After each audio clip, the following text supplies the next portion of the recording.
Hi everyone. Welcome to another live meeting and another podcast episode, another YouTube video. Um, if you are watching on YouTube or listening on the podcast, you can find out more about our live meetings, our online community, paid private mentoring with myself if it interests you on the website. It's www.acimwithkeith.com. All right, so I had played with the idea today of dealing with a title of There Are No Others. Um, but that got slightly derailed, so we'll pencil that in for next week. And we're going to talk today about I need to do nothing. So, it was a last minute decision to do this just because Sharon in the group had asked me when I started talking about the Jedi mind trick that she found that really helpful. And now I have no idea when I started talking about that. It seems like it's a long time ago. Um, I move on from my metaphors, but I think it's a good one to go back to. Um, so we're going to talk about the ego's Jedi mind trick today. The other thing that sort of cemented it for me was because someone asked a completely related question. This was Rick, and he said, "Hi Keith, going to be joining the Zoom today and wondering what your thoughts are about the practicer who appears to get in the way of peace. I've been at this for over 25 years and I have a real sense of peace intermittently, and yet the one who is practicing seems to be the last straw on the camel's back." Yes, this is totally related. This is exactly the same thing. This is the Jedi mind trick. And so let's go and take some passages from A Course in Miracles.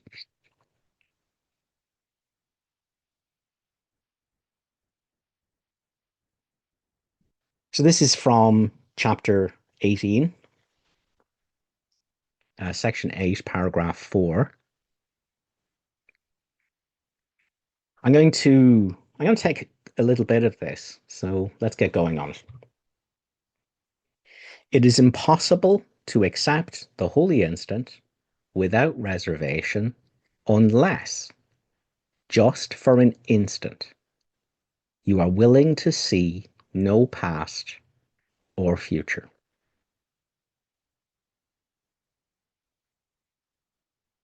Beautiful statement.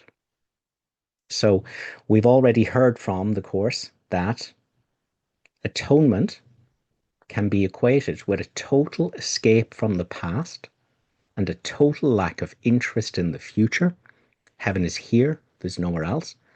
Heaven is now, there's no other time. No teaching that does not lead to this is of concern to God's teachers. So, atonement, and indeed the holy instant that the acceptance of the atonement unveils,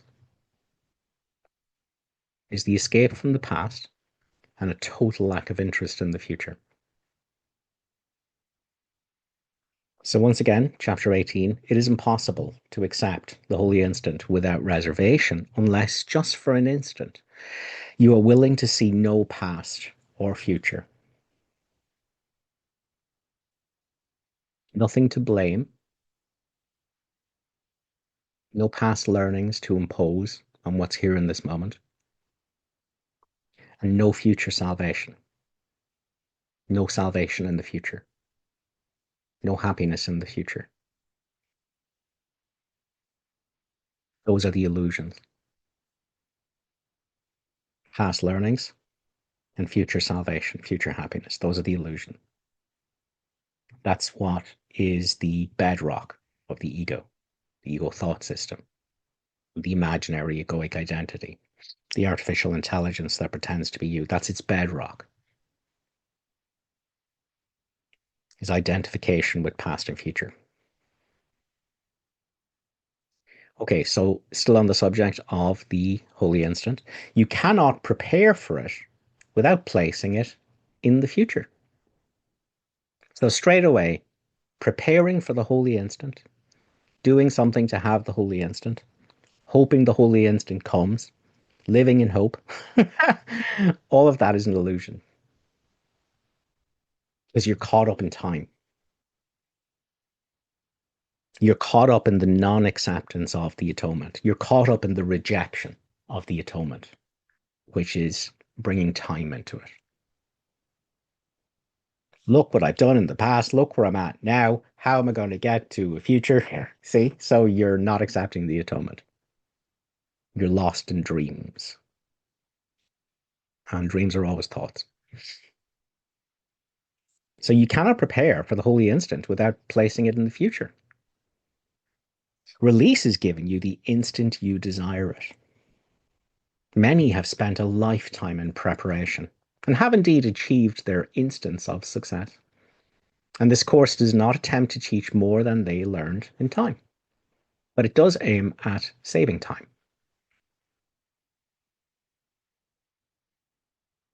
You may be attempting to follow a very long road to the goal you have accepted. And the goal is awakening out of mind identification, awakening from conceptual identity to the one self that is the truth of all. That is the purpose of A Course in Miracles. That's its stated objective. The reason for the course is that you do not know what you are.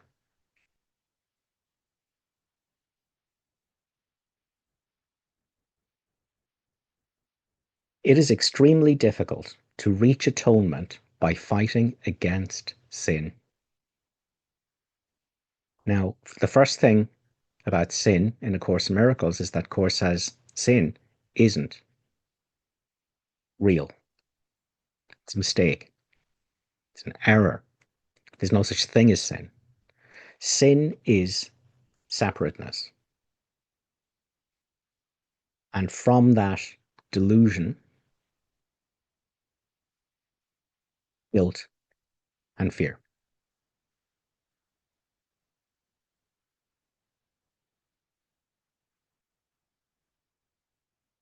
And when we say guilt, we don't just mean your own. We mean the guilt you see in everyone else, which is actually your own. So once we identify as a separate thing, which just means that we're identified with the insane voice talking to itself, with the mad mind, the wild illusion mind, and we think we're thinking.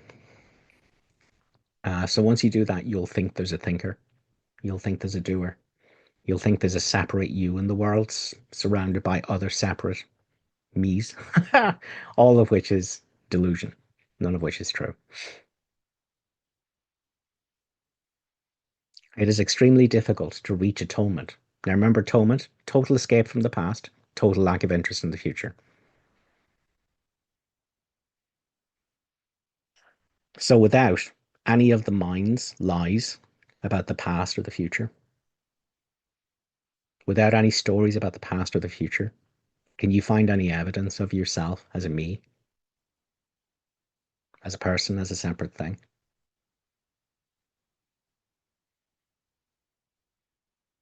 When you understand that atonement is disbelieving the mind stories from the past and about the future, memory and imagination, dismissing those, can you find any evidence of yourself as a separate thing, as an ego, as me?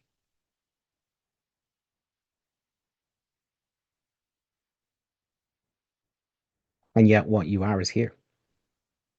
It's just not a me. It's just not separate. It's impersonal. It's awareness. Same awareness that's everywhere.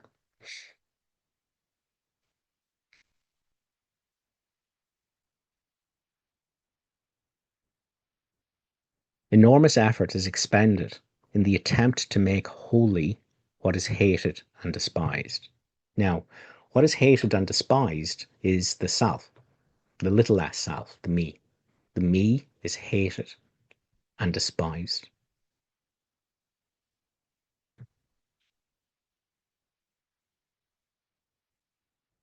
Hence guilt.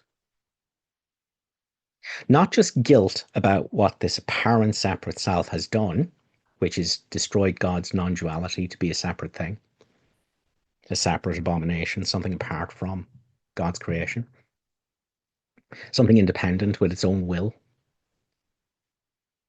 and not God's will. So this guilt is not just over that, but actually a fundamental guilt over what I am. Fundamental sense of inadequacy, guilt, self-hatred over what I am. It's affront to creation. Then that is denied, projected out, and now I see all my hidden hates and secret sins in everyone else. And I hate them. That's just the projection of my own self-hatred. Any guilt I see in the world is just the projection of my own guilt when I identify as an ego. When I refuse the atonement, when I reject atonement,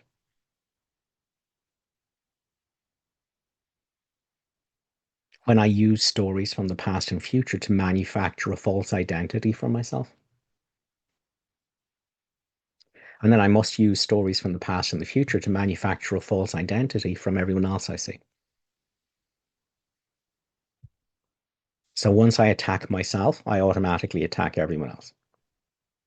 Once I attack myself to identify as an ego, a separate thing, a body with a story. Once I reject atonement, I have attacked myself. I've attacked the truth of what I am. And now I will attack the truth everywhere.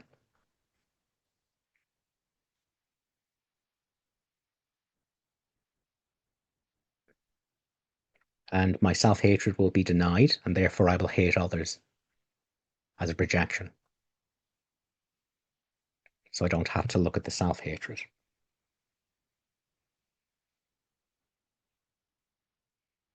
And the guilt in my unconscious mind is now shining in everyone else. That's my guilt projected. When I don't accept the atonement. When I use thoughts to manufacture a private world full of shadow figures, the shadow figure I take myself to be, a conceptual identity, and the conceptual identity I take everyone else to be. So a conceptual identity is the rejection of the atonement.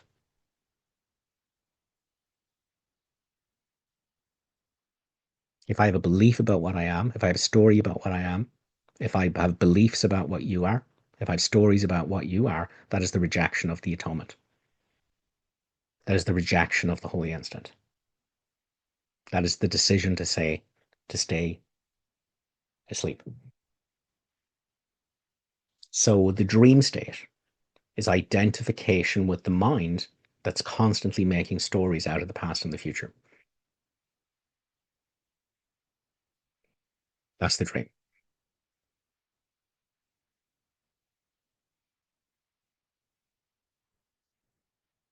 And that is caused by rejection of the atonement and identification with past and future. Identification with name and form and story. And once I've done that for myself, that gets projected out, and now I see everyone else as name and form and story. If I accepted the atonement, I couldn't do that. Couldn't do that.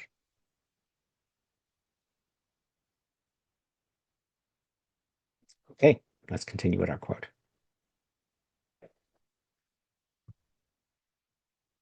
So again, enormous effort is expended in the attempt to make holy what is hated and despised, which is this conceptual identity, this egoic identity, this self you made that is not the Son of God, this little I, as the Course calls it in the preface.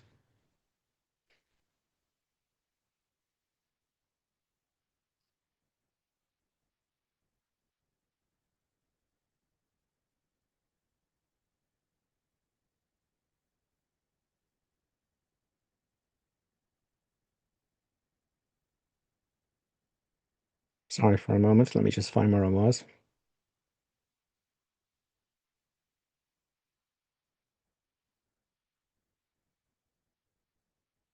Yeah, so enormous effort is expended in the attempt to make holy what is hated and despised, which is the me, the separate thing I take myself to be, which doesn't exist except as a bunch of thoughts masquerading as reality.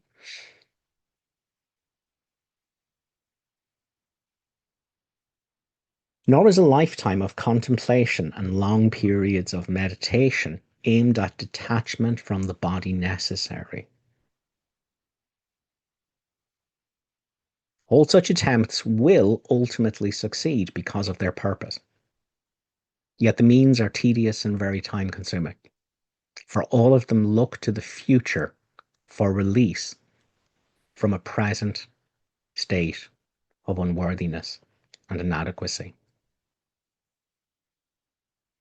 Your way will be different, not in purpose, but in means.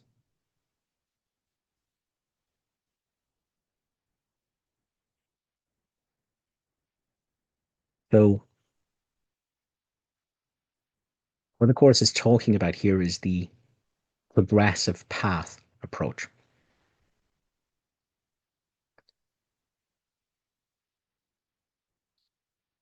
The progressive path approach would be that you sit and you meditate with a mantra. So you get something, the little I gets something to do, which is to focus on a mantra or focus on a picture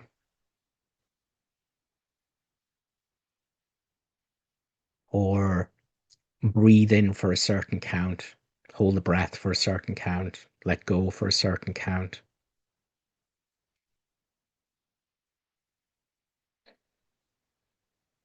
And the Course is not dismissing this. The Course is saying that this works. But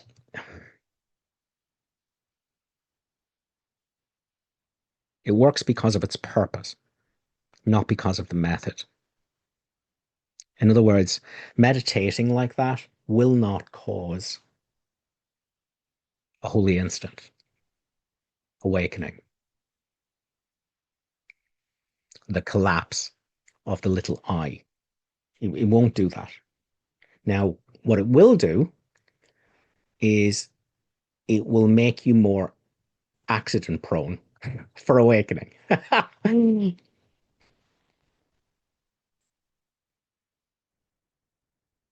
Clearly, giving the little I something to do in order to collapse the little I delusion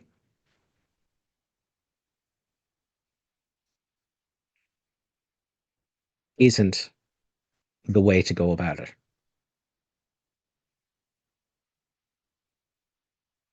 In other words, giving the illusion something to do only reinforces the idea of this illusory doer,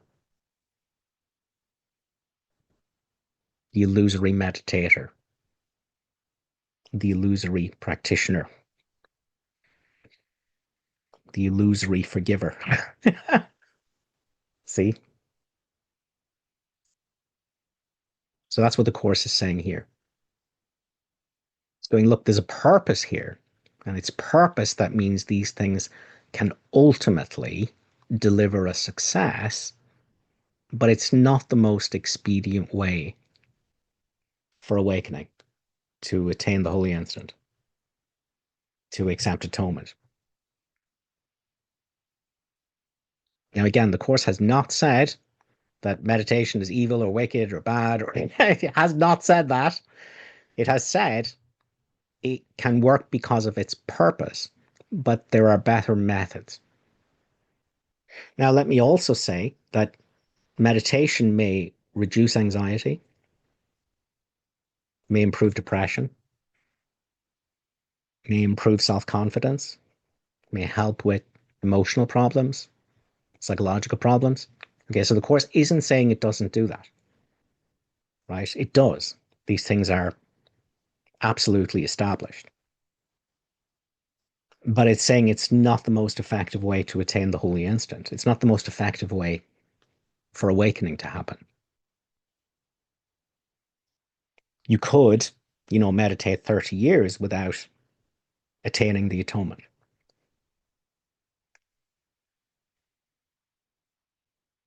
Now, you might be in a better position for atonement at the end of the 30 years than you were when you started.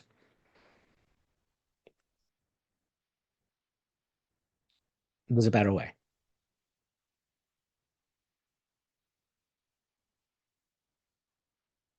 So, again, all such attempts will ultimately succeed because of their purpose. Yet the means are tedious and very time consuming. For all of them, look to the future for release from a present state of unworthiness and inadequacy. I want you to underline that because this is everything. All such attempts will ultimately succeed because of their purpose, yet the means are tedious and very time consuming. Sorry, this is the part now. For all of them look to the future for release from a state of present unworthiness and inadequacy.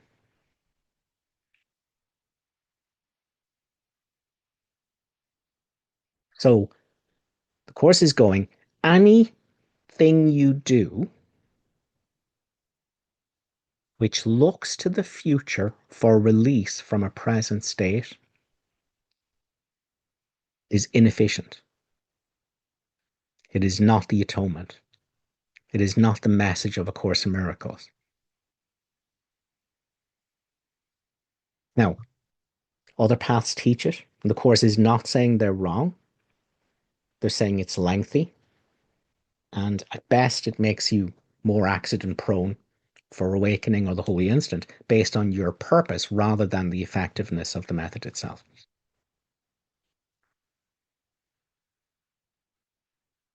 Nothing that the little I does is going to teach you that the little I doesn't exist.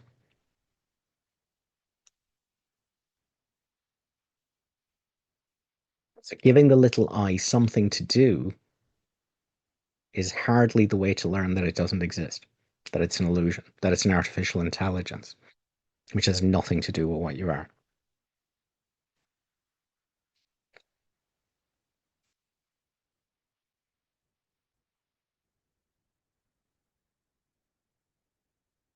Okay, so to continue, paragraph 5.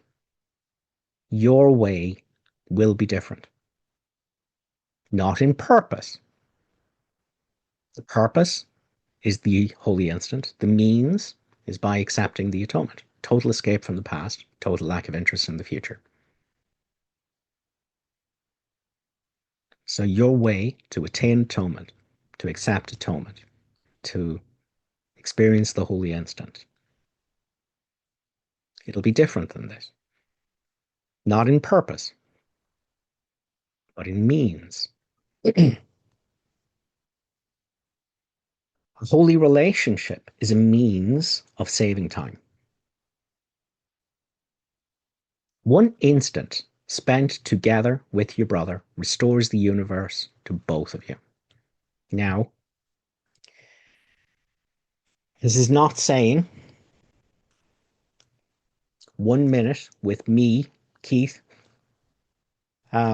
joined or with Linda restores the universe to both of us. That's not what this is saying.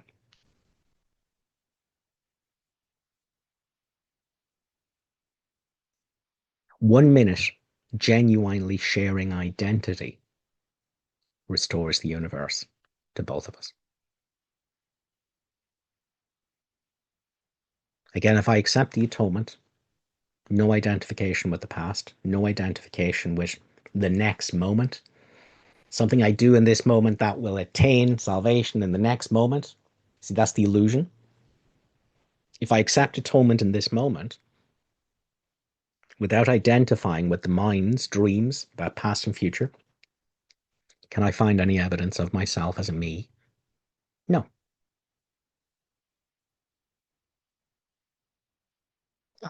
So the self, lesson 93, the self you made out of thoughts, all right, is not the Son of God. Therefore, this self does not exist at all, and anything it seems to think or do means nothing. It is neither bad nor good, it is unreal, and nothing more than that. When you accept the atonement, there's no me. That's it, there's not. What's here is an alive, awake, aware, nothing, pure awareness, unconditioned consciousness.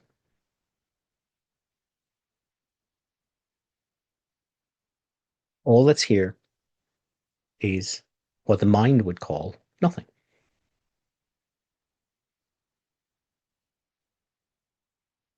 And that's salvation. That this nothing is everything and everyone is this nothing.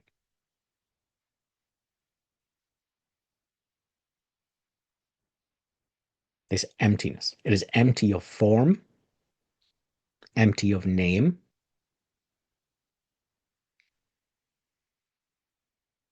empty of separate identity, but it is full of itself. It is spirit, this nothing. And it is the truth of everything. Everything is this. All the rest is the mind's dreams.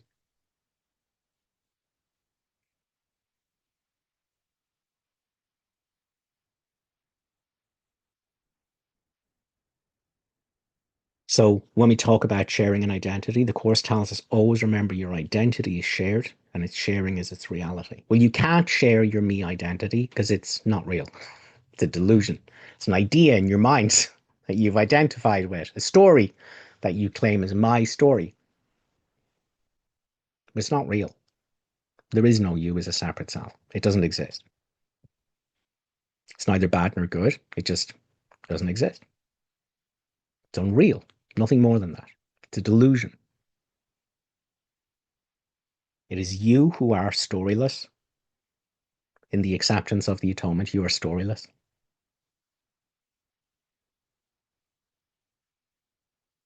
So that restores eternity to you, the acceptance of the atonement, restores reality, storylessness, formlessness, namelessness, full emptiness, which is everywhere, the quiet center that's everywhere, the stately calm everywhere. That's what accepting the atonement restores.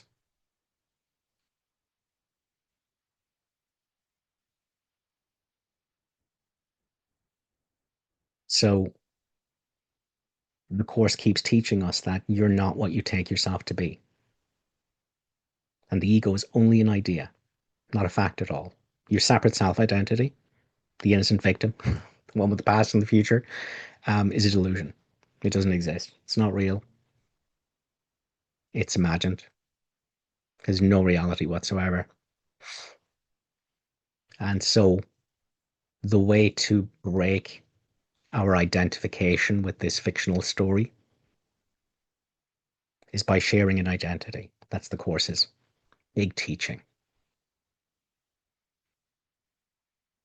That what I am is what you are. No self and other. No me and you, except in language. But in reality, the one emptiness shines as everything. What's here when the atonement is accepted, which is total escape from the past, bunch of thoughts, total escape from the future, bunch of thoughts. What's here? Emptiness, stillness, everywhere. That's what's here. All the rest is allowing the past and future in to manufacture a false self for you who are the emptiness, the no thingness, and then to manufacture false identities for all your brothers who are also the same no thingness.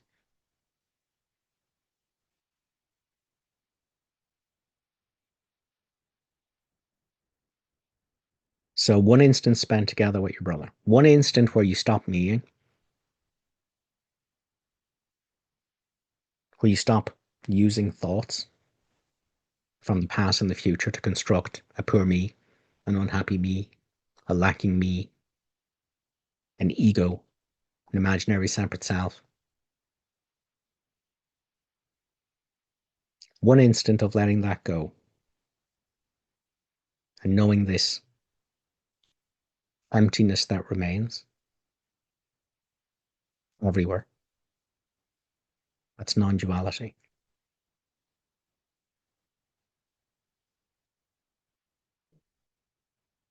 And it's already here. Everything else is your imagination, misidentification with thoughts.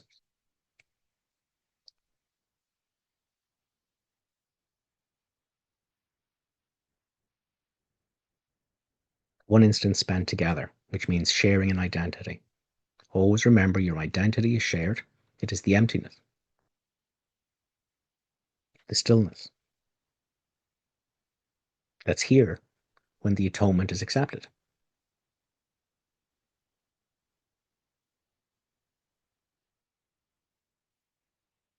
Total escape from the past. So without stories from the past, total escape from the future, without stories of saving myself and getting something in the future. I'll let all those stories go. Can I find any evidence of a me, of a separate self, as a person, a body with a story? Is that here when I accept the atonement? And the answer is no, it's not.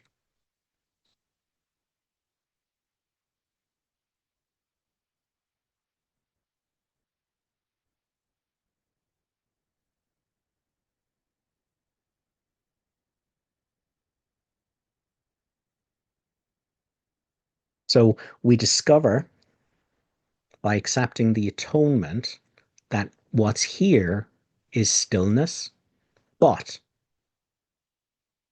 this is crucial to see. There is no one here being still.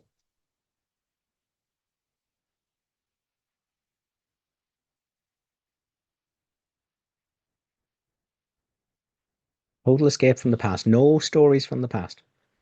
Total escape from the future. No becoming. No nothing. No seeking. What is here in this moment when I accept the atonement? And I drop all identification with what the mind is doing. And I discover all that's here is stillness. But there's no one here being still. There's just stillness. See, the ego, the artificial intelligence, will try to appropriate the stillness and go, oh, I'm in the stillness. I found my stillness. Oh, I lost the stillness. I have to go back to the stillness. Those are thoughts arising in the stillness with no effect on the stillness. There's no separate identity in those thoughts. They're just thoughts. They're just illusions. So the mind will always try to come back in again to claim my stillness, the stillness that I'm in. I'm being still. Those are just thoughts. They're nonsense. All that's here is stillness. There's no one here being still. Without thoughts from the past or future, there can't be anyone here being still.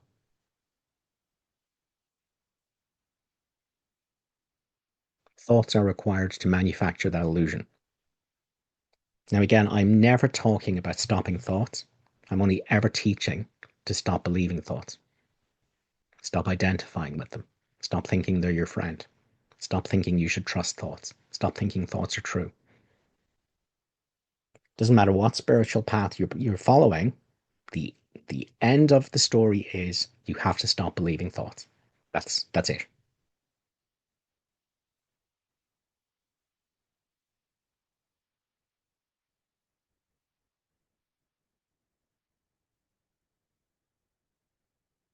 So this practice of stepping out of misidentification with the mind to know the stately calm, with no one in it being calm. Quiet center with no one being quiet. The changeless dwelling place where there's just changelessness. Nobody here being changelessness. Just changelessness. Just emptiness. Just stillness.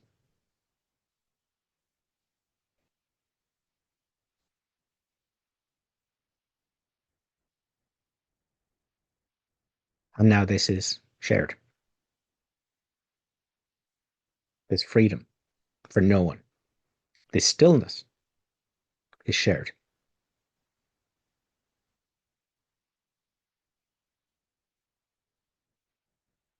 In Helen's poetry, she talks about the quiet, this quiet that comes from acceptance of the atonement.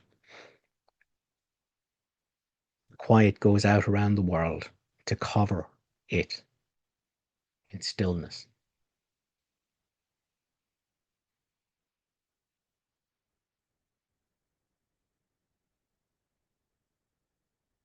This stillness, which is the Holy Spirit, like-mindedness, me-lessness, shared identity.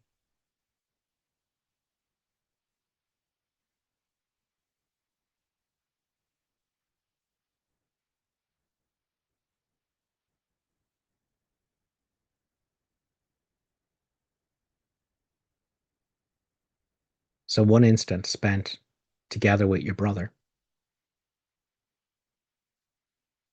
a stillness shared as identity, restores the universe to both of you. You are prepared. So now the course is going to talk about the course's way. It's talked about the other ways. It says, yeah, eventually you'll get there, because of purpose rather than method, but there's a better way. So now it's going to give you its way.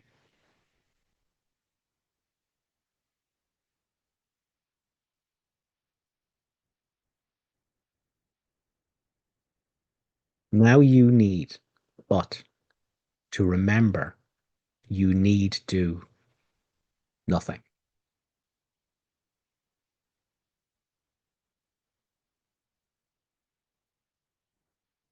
So we talked about the problem with the progressive path, which is that the the little I, the imaginary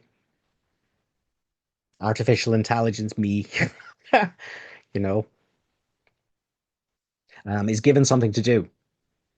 Count to certain times, focus on a mantra, um, focus on an image. Um, so we're giving the little I something to do. See? We tell the little I that it needs to be more loving. We tell the little I that it needs to be more forgiving. See, we're giving the little I, the ego, the voice in your head pretending to be you, which is not you. That's the delusion. We're giving it something to do, okay, which is not helpful to realize that the whole thing is an illusion.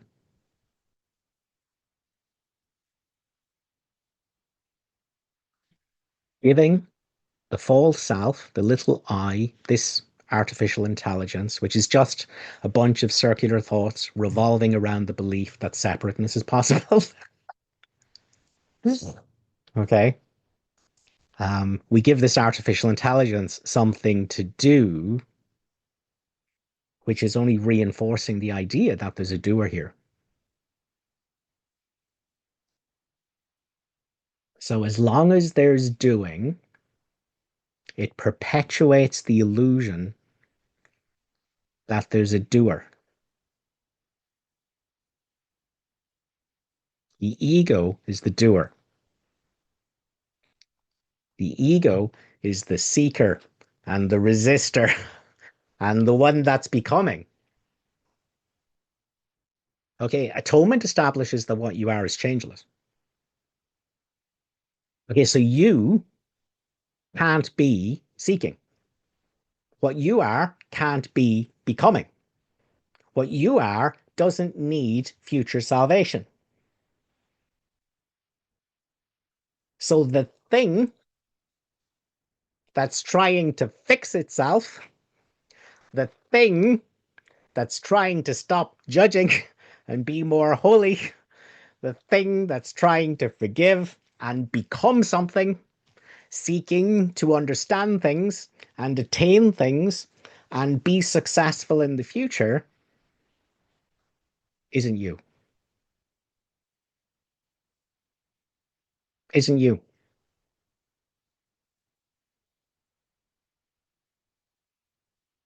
So the doer is the ego.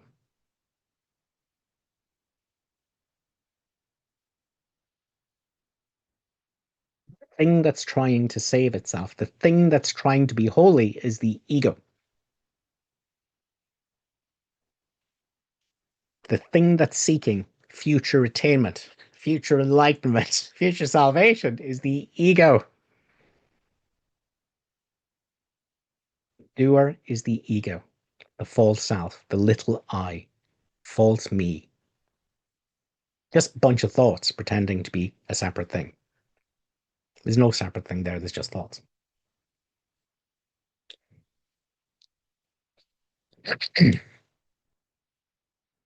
So this is why it takes a very long time to meditate your way towards atonement, towards the holy instant, because the thing that's trying to attain something is the illusion that needs to be dispelled.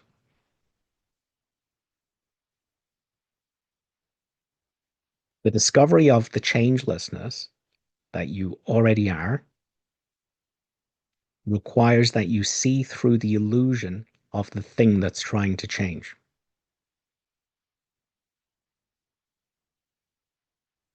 What you are that needs do nothing.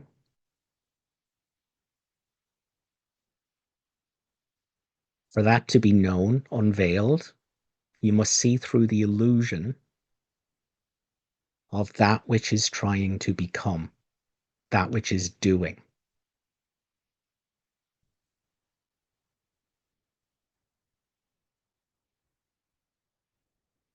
Okay, let's continue.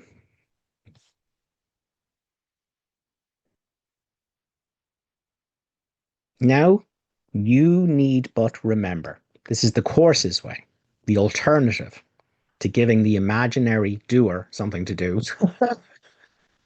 The course is going, do nothing. That's your way. Now you need but remember, you need do nothing. It would be far more profitable now merely to concentrate on this than to consider what you should do. Of course, saying, I don't want you doing anything. I want you to do nothing.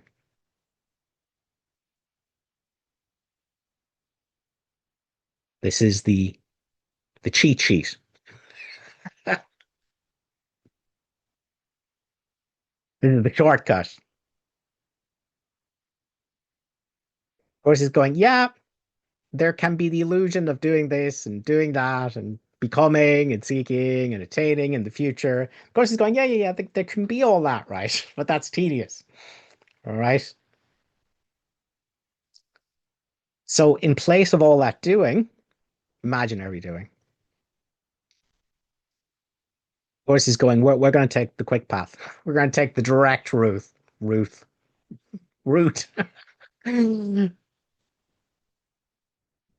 going to take the direct route, which means do nothing.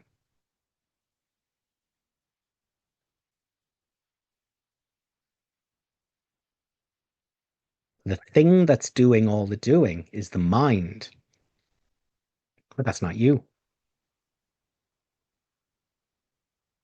The thing that's seeking is the mind.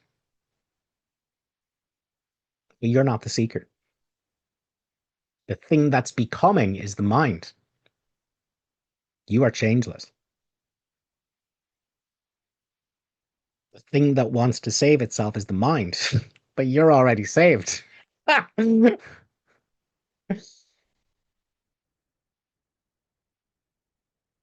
thing that thinks it's separate is the mind, but you're not the mind and you're not separate.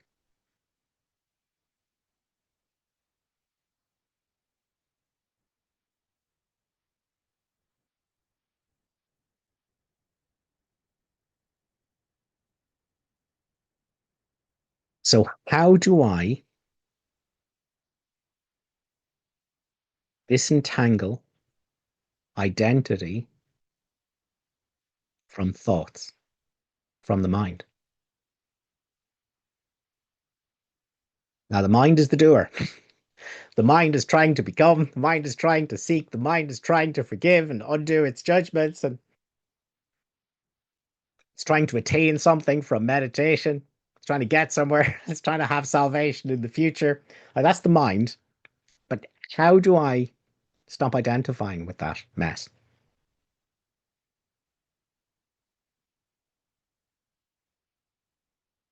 I do absolutely nothing.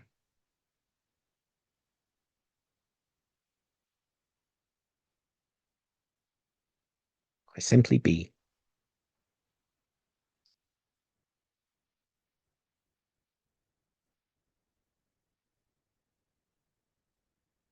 What do I do about these ego thoughts? Absolutely nothing.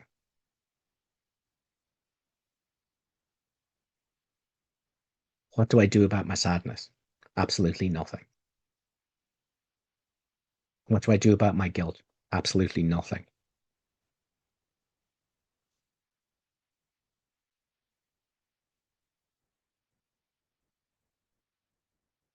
Absolutely nothing. That's the other way.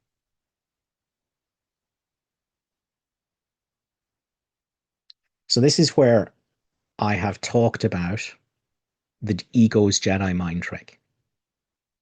And it's when we find ourselves triggered, there's all these emotions coming up, all these sensations, all these mad thoughts. See? And instantly we go, I better do the course. And we say, oh my God, what's my forgiveness formula? How do I fix it? It shouldn't be happening to me. I feel so guilty. I'm never going to get it. Why is this still happening to me? I've been doing the course for 30 years. Why am I still getting triggered? I shouldn't get triggered, but I want to be triggered, but I really should stop. But I feel guilty that I don't want to stop. And I'm going to keep being angry at this person, but I feel guilty about it, and I should be doing something about it. And what's my forgiveness formula? If I can be bothered doing it, maybe I'll give it now. Lash, give it a try. Ah, it didn't work. No, I'm going to be angry, but I shouldn't be angry.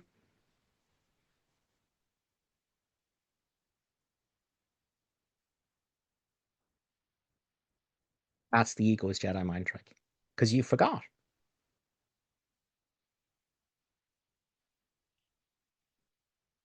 what you should be doing, which is nothing.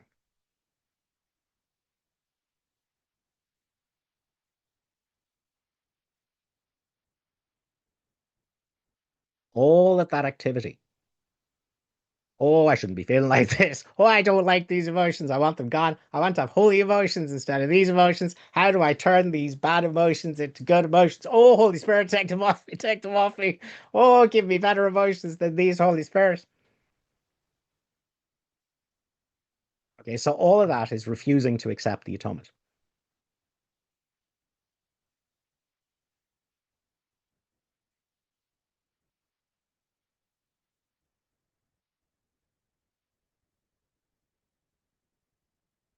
All doing is the refusal to accept the atonement.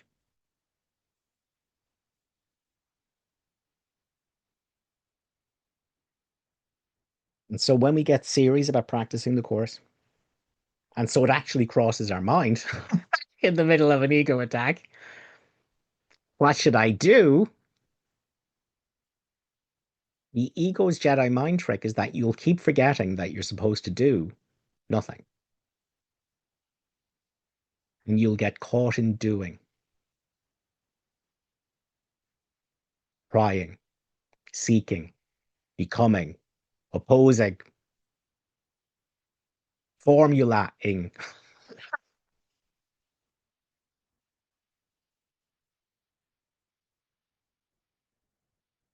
That was why I call it the ego's Jedi mind trick. Because no matter how often you hear me say, do nothing about the ego,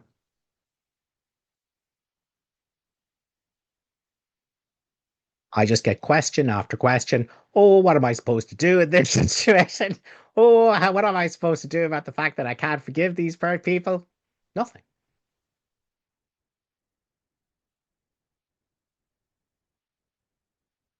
Nothing.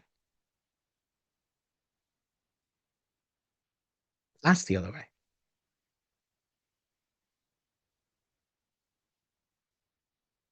What am I supposed to do about this ego attack? Nothing. What do I do about these mad thoughts? Nothing. What do I do about these emotions? Oh, I can't cope. Nothing.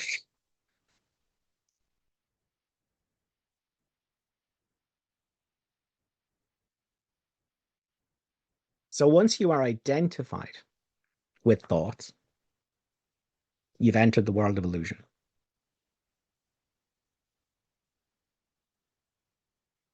Now, what actually cements the whole illusory deal is the attempt to fix it. Because it reinforces that there's something here needs fixing, but there's not. So the ego, which is just a play of thoughts in your mind, right? The me is just a play of thoughts. That's all it is. There's no separate identity there. There's no you. Okay? There's just awareness. There's just nothing. It's just a play of thoughts. It's a delusion. It's a misidentification. It's mistaken identity. There's no me.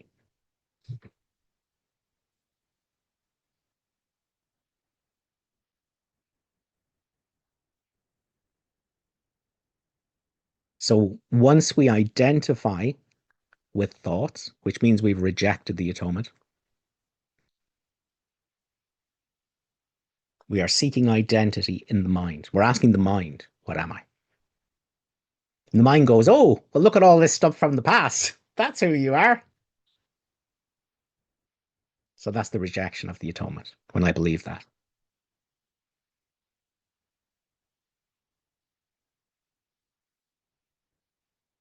So atonement is never asking the mind, what am I? Never looking to the mind for your identity, never looking to thoughts for your identity. That's atonement.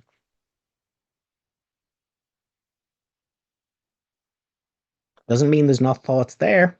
They're a wild illusion. That's what they're doing. Thoughts are thoughting.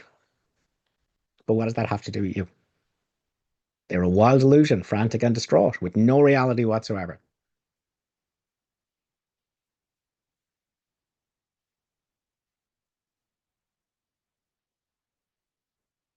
But once you identify with the wild illusion, once you reject the atonement, and now you're meing, now you have a story about who you are.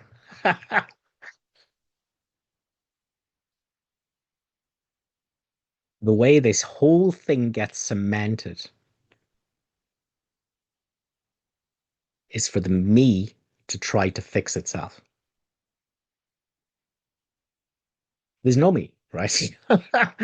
So the delusion when you identify with thoughts is that there's a me, this separate thing that needs to fix itself, right? Now, anything the me does to try to fix itself only reinforces the illusion that there's a me,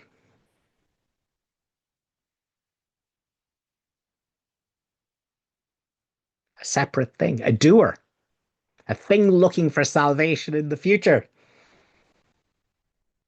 a thing looking to be enlightened in the future,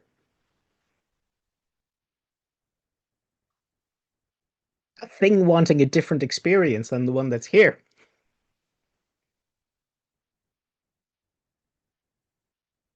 So the first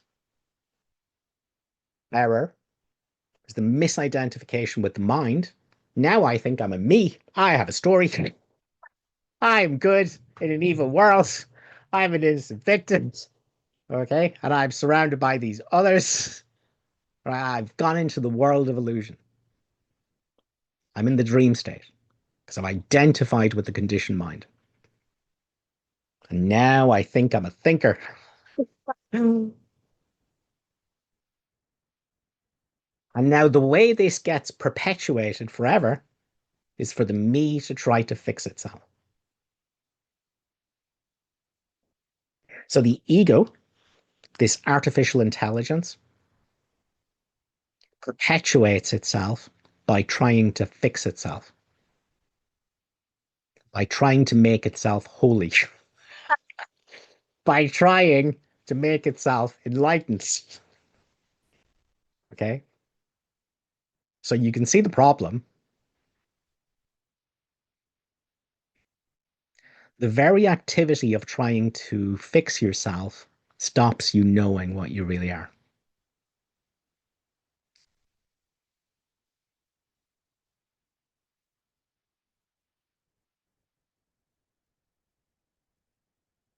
Once I'm misidentified with thought, once I'm in the thought world, I'm a thought made self with a past and future and surrounded by others. And how do I fix it? How do I change it? How do I get out of it? It's flypaper.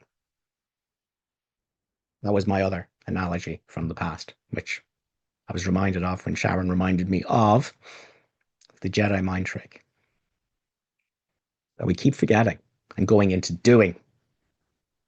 See, I'm having an ego attack. What do? I feel guilty about it. Oh, I shouldn't be having this. Oh, I feel so guilty. This is terrible. I'm a failure. All right. So what do? We go into judgment. See? Now we go, oh, I need to fix it. How do I fix it? And that's flypaper. So once you misidentify with the mind, you've stood on the flypaper. All right. And now, when you try to do something about the ego, to do something about thoughts, to do something about emotions, flypaper is not just stuck to your feet anymore. You have covered it yourself with flypaper. It's covering your head, it's covering your body. Okay. The more you struggle, the more you do, the more you're seeking to become something else, the more you're seeking to end this situation and have a better situation in the future. You're just rolling in the flypaper.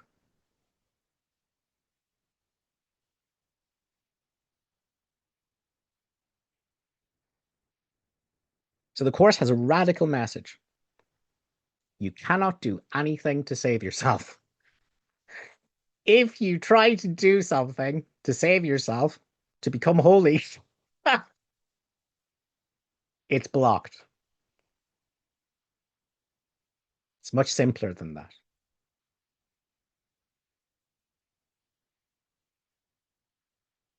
The way you save yourself is to do nothing.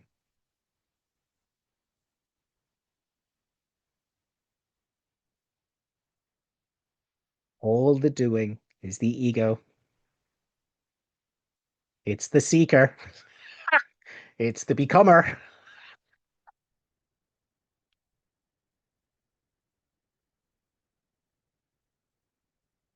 The artificial intelligence. All the doing is the artificial intelligence. You don't have to do anything because you already are as God created you. But the mind is seeking and becoming and doing. Oh, it's trying to fix itself. It's trying to be a holy ego. It's trying to become an enlightened ego.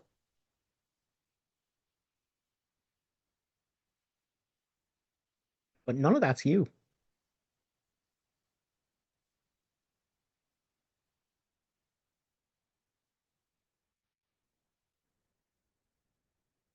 If there is a plan to become, it's the ego. If there's intention to become, it's the ego. The ego is the seeker, the grasper, and the resistor. The pusher away of this experience and the grasper at a different experience. That's the ego. But it's not you. The problem is the mind is doing this, and you think that mind is me. That's the problem. It's not. The activity of the mind has nothing to do with you.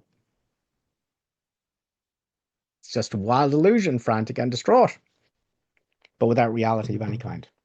Try not to listen to it.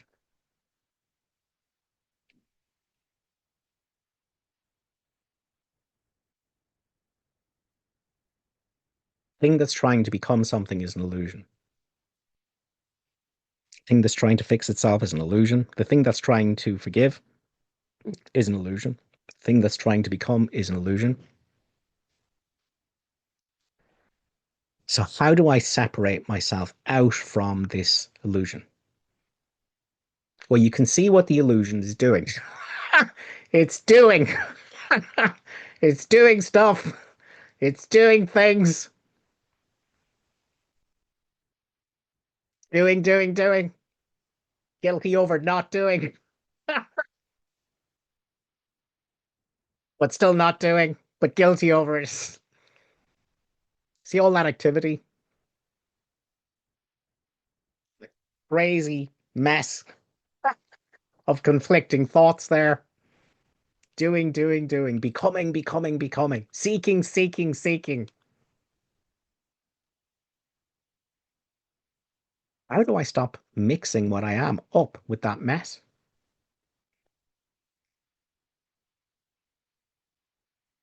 By doing the opposite of what the mess is doing, which is nothing.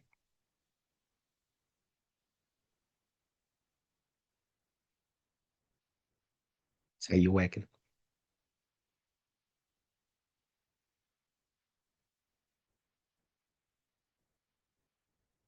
by doing nothing.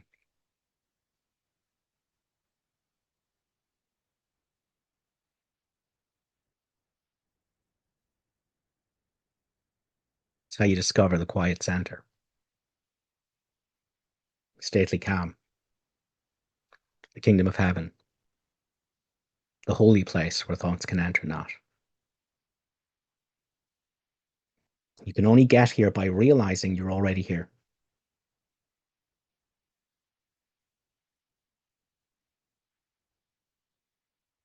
You were just misidentified with thoughts. So the only way out of egoic consciousness, which is identification with the conditioned mind, the insane voice talking to itself, the only way out of that is letting all things be exactly as they are.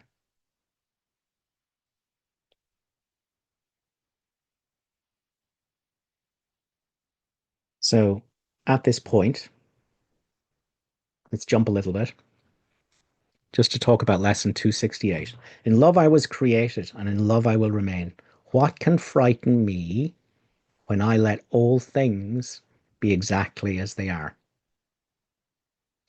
Let not our sight be blasphemous today, nor let our ears attend to lying tongues. Only reality is free of pain. Only reality is free of loss. Only reality is wholly safe. And it is only this we seek today.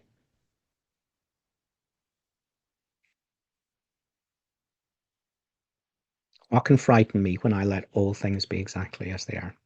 That's the only way out of identification with the insane doer, the insane thinker, the insane becomer, the insane seeker for what's already here.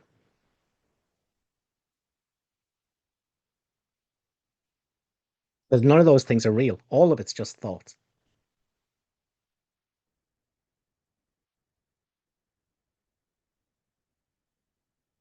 What can frighten me when I let all things be exactly as they are?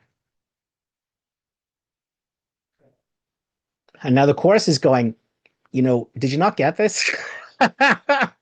This is crucial stuff. Let me say it clearer. All right. You've heard me say, what can frighten me when I let all things be exactly as they are? Let me be more precise. Let me put a finer point on it.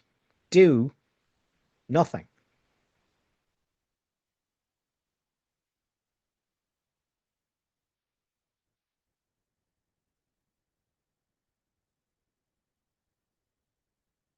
Do nothing.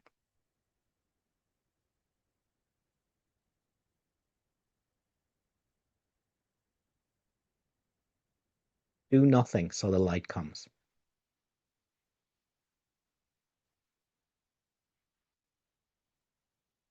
Do nothing so the peace that was never lost is unveiled in your mind.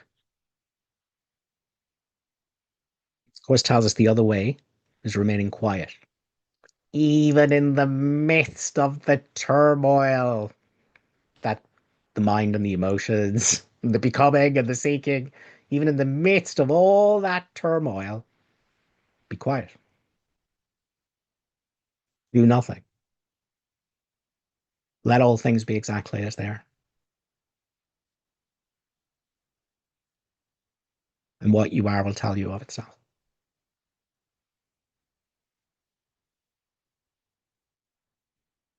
And what you are is what everything is. There is no you. There's just everything. There's only the self that is all. That's all that's here. Everything else is your own nightmare. It's your own imagination. And the only thing that can save you from the nightmare of imaginary, deluded separateness as a me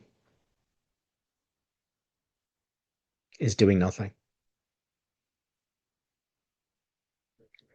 The only way to stop identifying with the insane mind is to do nothing about it. All the efforts to fix it are being made by the ego.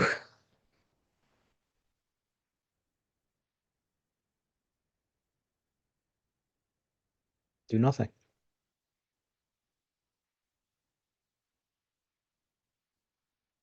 The ego is the fixer. The ego is the doer. The ego thinks it's broken, so it wants to fix itself. You're not broken. You don't have to fix yourself. The mind isn't you. Wholeness is already here. It was never absent. The mind isn't you. The only way to learn that, the only way to see the total non-existence of what you have taken yourself to be, is to allow all things to be exactly as they are, is to do nothing.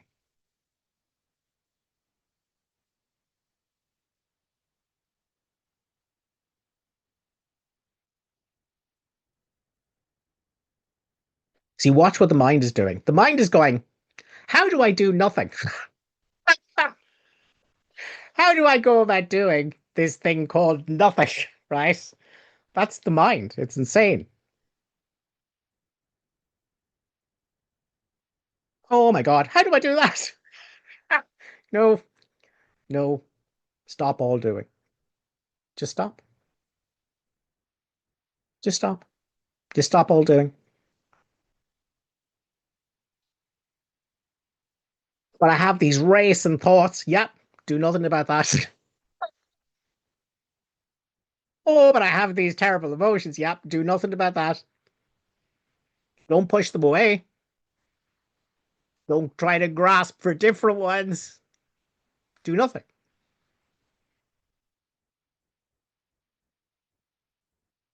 Do nothing. Now, how do I get the Holy Spirit to take the money? No, no, no, no. Stop. Stop, stop, stop. Do nothing.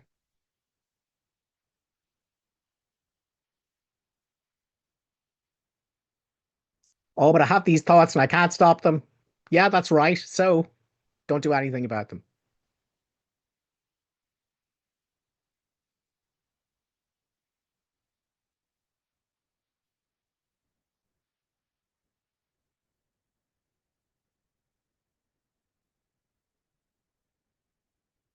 And what you are can unveil itself. You cannot do your way into the holy instance. You cannot do your way into atonement. You cannot do your way into salvation. Just like you can't think your way into it. But you can do nothing. in the midst of all the illusions,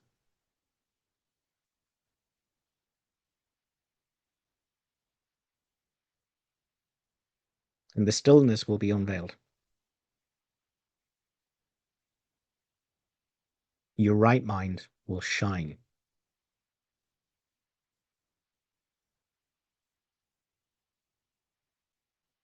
Only if you do nothing.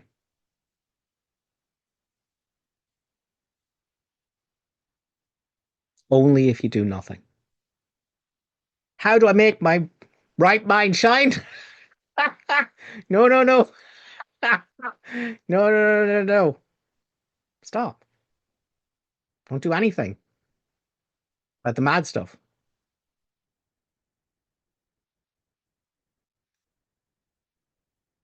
Do nothing. Let all things be exactly as they are.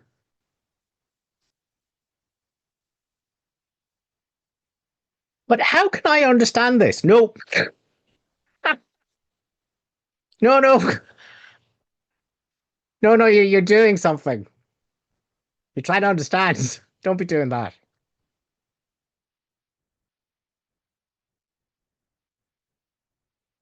Don't be doing that. Do nothing. But how can I find peace? No, no, don't do that. No, do nothing about the non-peace. That reveals peace.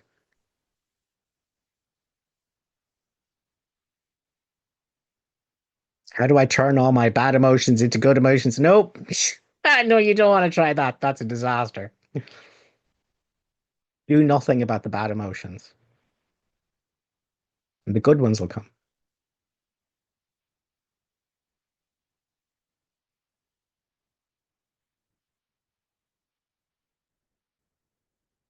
How do I find the peace of God? Nope. No, don't be doing that. Don't seek for peace for God's sake. Don't do that.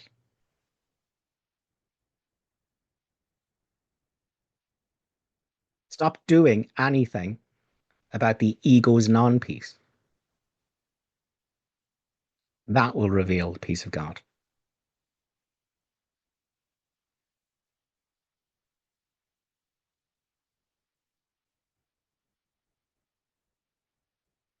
Nothing else will.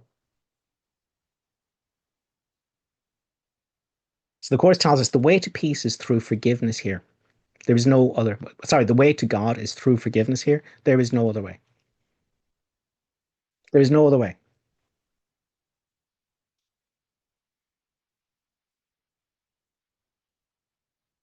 The way to heaven is the forgiveness of hell. The way to the right mind is the forgiveness of the wrong mind.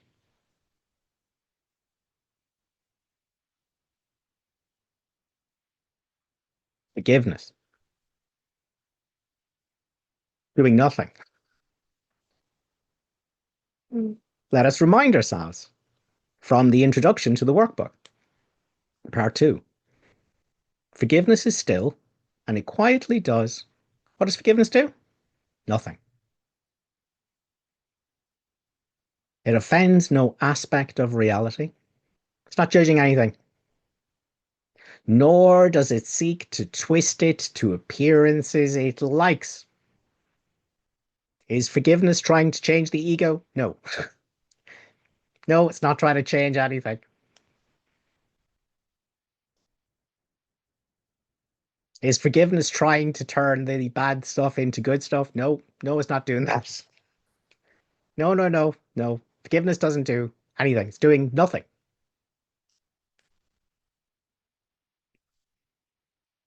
It merely looks and waits and judges nothing.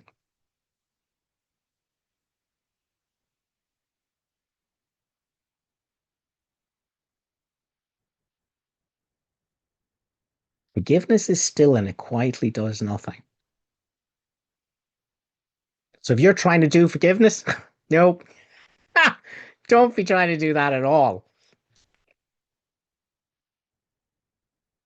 Why is forgiveness a non doing? Because forgiveness is asking you to stop what you are doing, which is judging,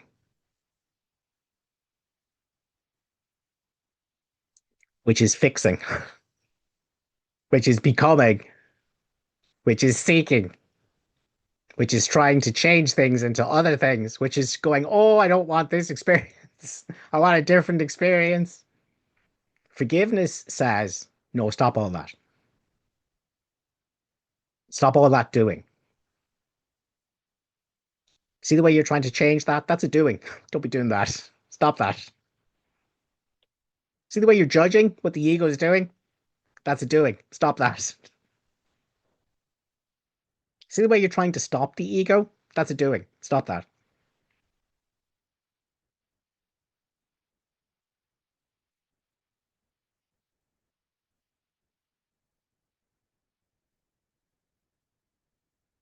Stop it. Forgiveness isn't doing. It's doing nothing, which means it's not judging or fighting or judging or changing or fixing or becoming. See, forgiveness is doing none of that. That's all the ego. Meanwhile, as the ego does that, forgiveness does nothing.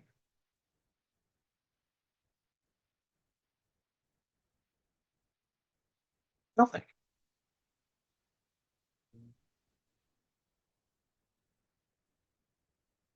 So forgiveness is just being without judging, without fighting, without fixing, without becoming, without changing. It's just being. It's the quiet in the midst of the turmoil. Look at what the mind's doing. Look how insane what the mind is doing is. What am I going to do with that? Nothing. Nothing. What if the fight stops? What if the pushing and pulling stops? What if I let all things be exactly as they are? What if I really need do nothing about the ego to discover what I am that's not an ego?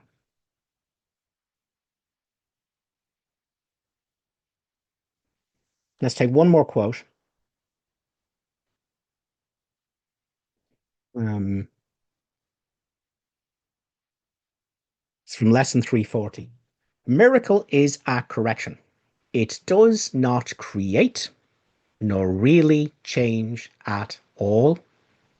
It merely looks on devastation, which is all the nonsense in your head that pretends to be you, which has nothing to do with you, and reminds the mind that what it sees is false.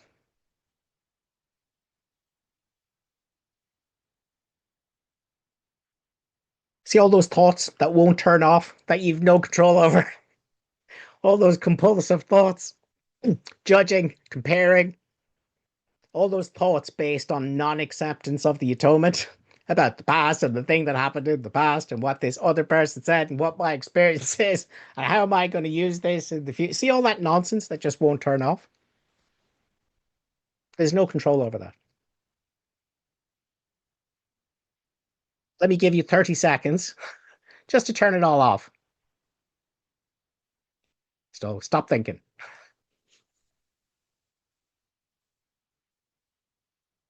No thoughts.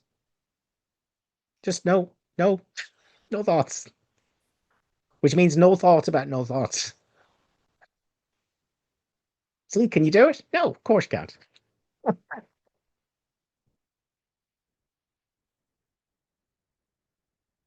You cannot make that nightmare stop. The only thing that will make it stop is the presence of your true nature.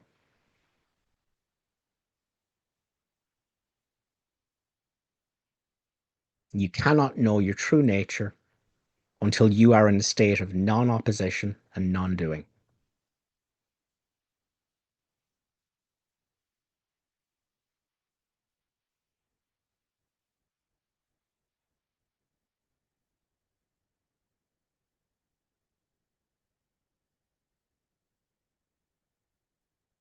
The only way out of hell. It's the only way out of the dream state is to stop fighting. Stop fixing. Stop becoming. Stop changing. Stop wanting. Stop.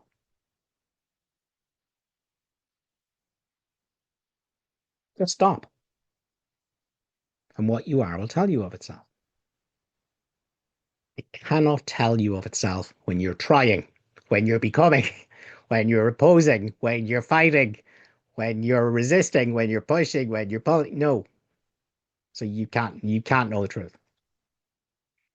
You're hopelessly enmeshed in the flypaper. You're utterly hypnotized by the Jedi mind trick that you can do something for salvation.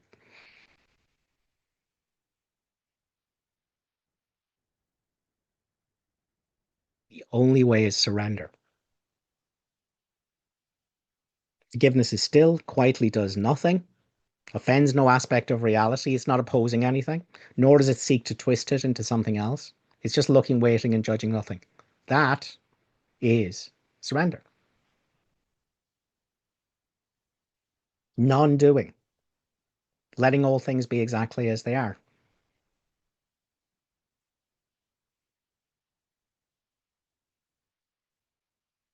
It's not a doing. It is the end of what you have been doing, which is pushing and pulling and fighting and shifting and changing and judging and feeling guilty and going back to it. And, oh, what's my forgiveness formula? What should I be doing even though I don't want to do it?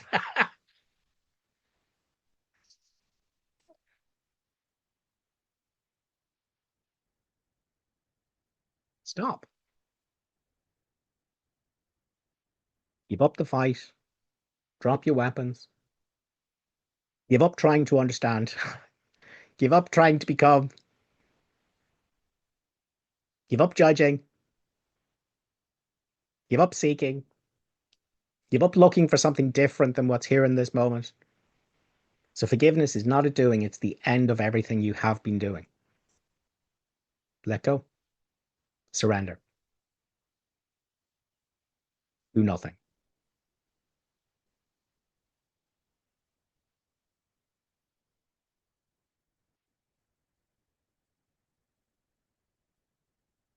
And then the holy instant will reveal itself.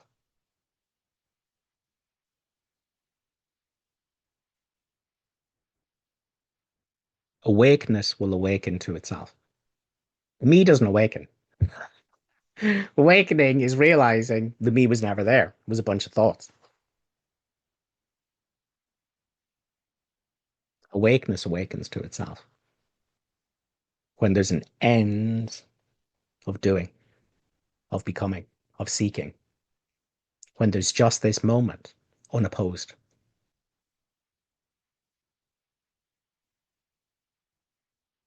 The only way to disidentify from the mind is total surrender to what the mind is doing,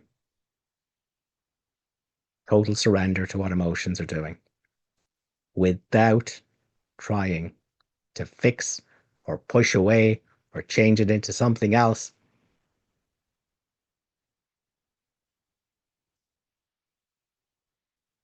As the Course tells us, take another one. Chapter 28, Section 1, Paragraph 11. The miracle comes quietly into the mind that stops an instant and is still. It reaches gently from that quiet time, and from the mind it healed in quiet then to other minds to share its quietness. What is the quiet that's here when I do nothing?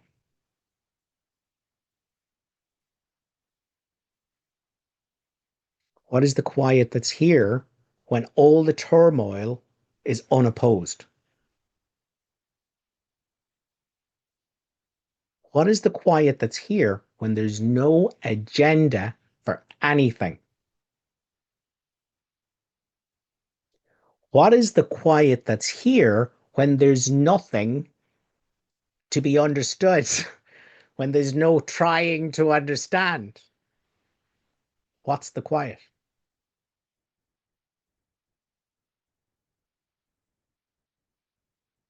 What's the quiet that's here when there's a stopping of judging, a stopping of agenda, a stopping of trying to understand, a stopping of doing, a stopping of seeking, a stopping of becoming? What is here when I let go?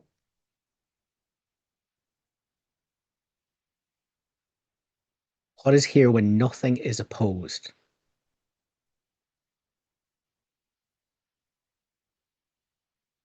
What is here when this moment is accepted exactly as it is without seeking a different moment?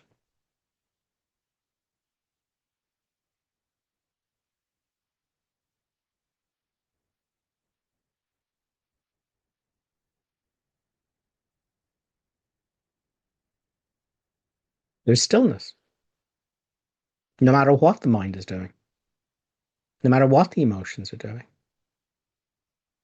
There is the quiet in the midst of the illusions, the quiet in the midst of the turmoil.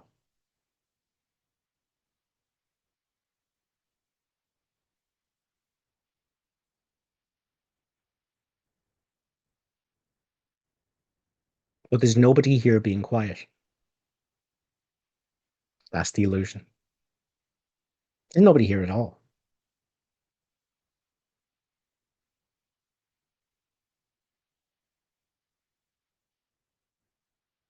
Only Christ. Christ everywhere. The quiet center everywhere. The stillness everywhere.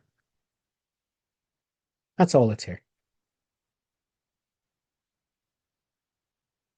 When I disidentify from the mind, when I accept the atonement for myself, which means I stop identifying with thoughts.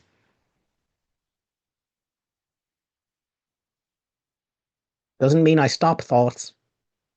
Doesn't mean I fight thoughts. Remember, you can't do that. That's doing.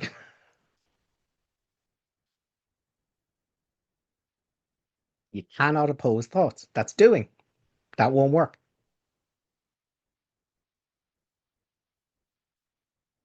You have to recognize them as thoughts and do nothing about them.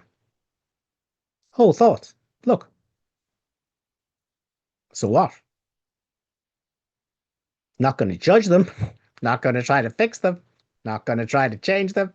Not going to try to answer their insane questions with no answers. Oh, look, thoughts. What will I do about them? Nothing. Oh, look, there's fear here. Great. What am I going to do about that? Nothing.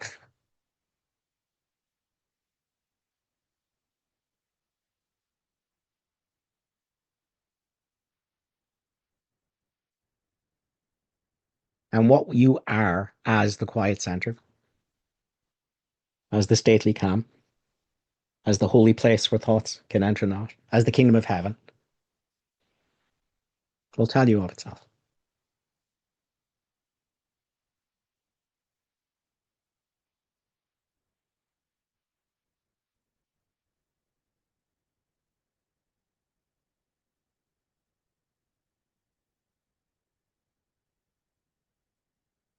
Let's go back to chapter 18, section 7, paragraph 4. We took a break from it. So rather than trying to do anything, it would be far more profitable now merely to concentrate on this, which is doing nothing, than to consider what you should do.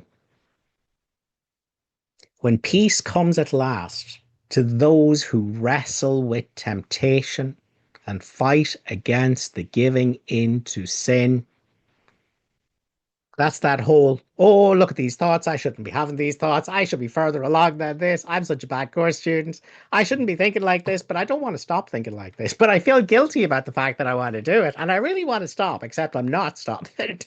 All right. That's all illusion. It's all thinking. It's all doing. It's the thought world. It's the dream state. So the course is going, that's all crap. It's not going to get you anywhere.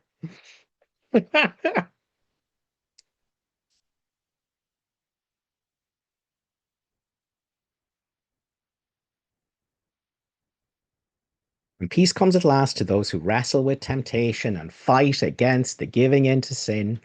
When the light comes at last into the mind given to contemplation, or when the goal is finally achieved by anyone, it always comes with just one happy realization: I need do nothing.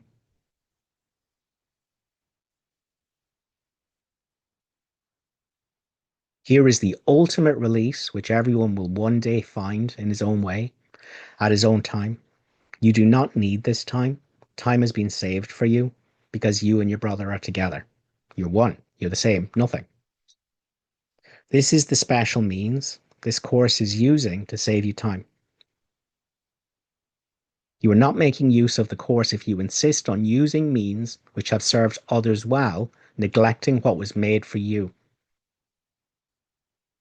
Okay, now it needs to be said at this point that the course was written for Helen and Bill. So it doesn't mean every single person on the world that reads A Course in Miracles that it's saying to them, stop meditating. It's not, Russ. It's not saying that, okay? But to Helen and Bill, it was like, you asked for the other way. This is the quickest way for you, Helen, and you, Bill.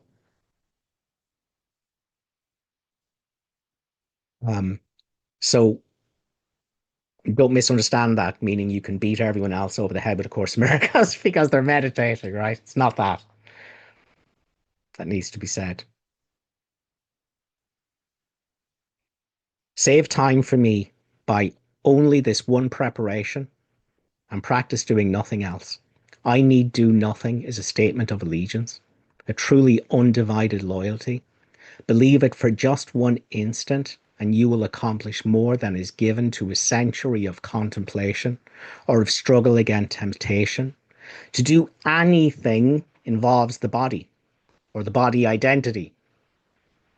And if you recognize you need do nothing, you have withdrawn the body's value from your mind. Here is the quick and open door through which you slip past centuries of effort and escape from time. Time is just thoughts. This is the way in which sin loses all attraction right now. This is the way in which the me loses all attraction right now.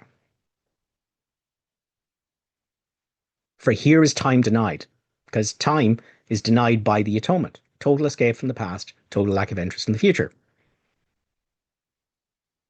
What is here when I let all things be exactly as they are? What is here when I don't impose a past on what I am or what anyone else is? What's here when I have no story about the world? What's here when I have no story about what I am? What's here when I have no story about what anyone else is?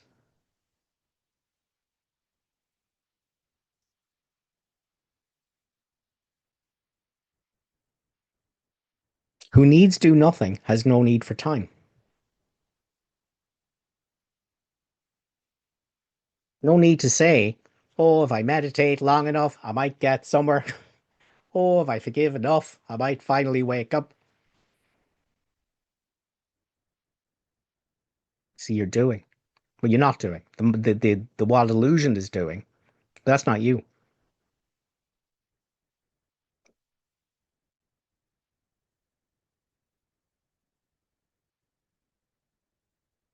To do nothing is to rest and to make a place within you where the activity of the body ceases to demand attention.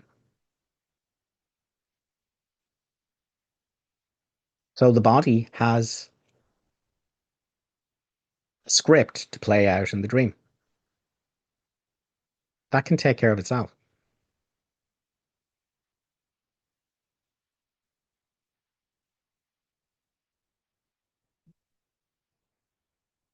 It can take care of itself. All the body's doing, let the body get on what it's doing. Let it get on with being the character in the movie that's over that it is. You don't have to do anything.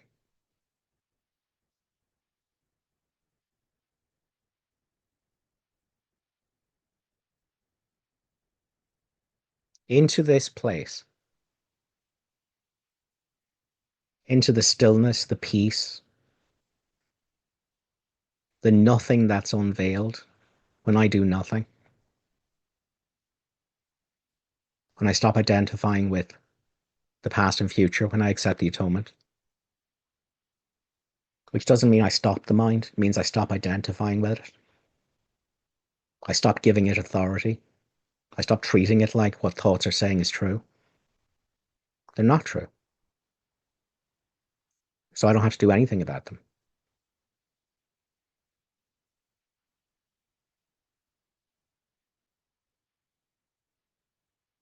It can frighten me when I let all things be exactly as they are. Nothing because nothing is here. Alive, awake, aware, nothing is here. A holy place where thoughts can enter not, that's everywhere, is here. Everything else was a dream, thoughts, the dream state, the dream of self and other. So into this place, this stillness,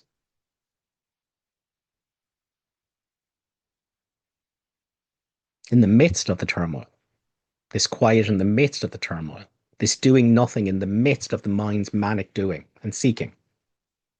Into this, the Holy Spirit comes and there abides. He will remain when you forget, when you go back thinking you're doing, that there's a you that thinks.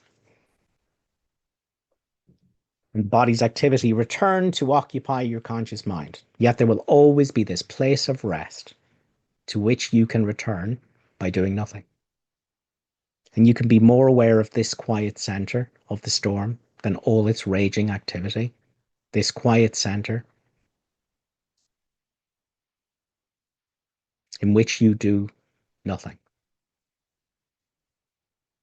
will remain with you, giving you rest in the midst of every busy doing on which you're sent. Now, just let's take that again. This quiet center in which you do nothing will remain with you, giving you rest in the midst of every busy doing on which you are sent.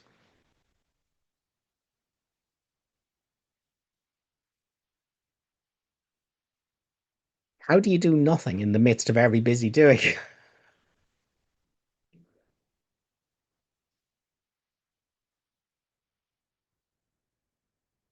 There is no you that's thinking. There is no you that's deciding. There is no you that's acting. There is no you that's doing. Okay, that's an assumption, right? There's not. Thoughts happen all by themselves. They lead to decisions that happen all by themselves. They lead to actions that happen all by themselves. There is no doer. We call the doer me, but there's no doer. There's no doer. Check it out.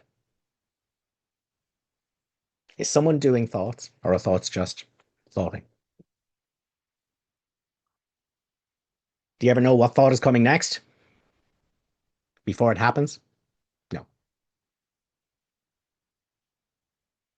Can you make them stop for 2 hours? No.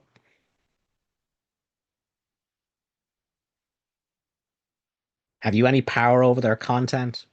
No. Otherwise, nobody would ever spend years in depression, years in anxiety, if there was any control over the content of thoughts. Because there's nobody thinking them. They're just happening. And they lead to decisions based on thoughts nobody thought. And they lead to actions based on decisions nobody decided, thoughts nobody thought. Everything is just happening automatically. It's all just processes.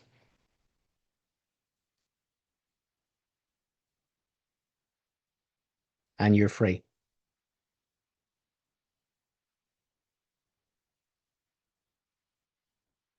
The body's going to have to play its part in Leela, in play, in the movie. It's going to have to play out its part.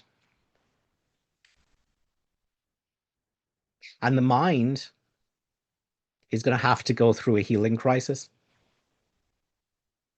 All the emotions that are not dealt with are going to have to come up. all the mad, crazy, egoic thought patterns, they're all going to have to be seen.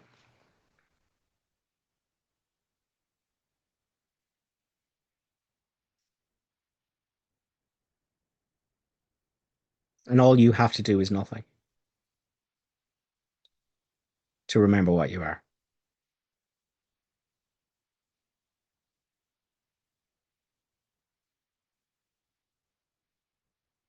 All you have to do is not resist. Let me rephrase that. That sounds like a doing. What I'm actually saying is stop resisting. Stop resisting what the mind has to go through. Stop resisting what emotions have to go through. Stop resisting what the body has to go through. Stop trying to fix thoughts. Stop trying to fix emotions.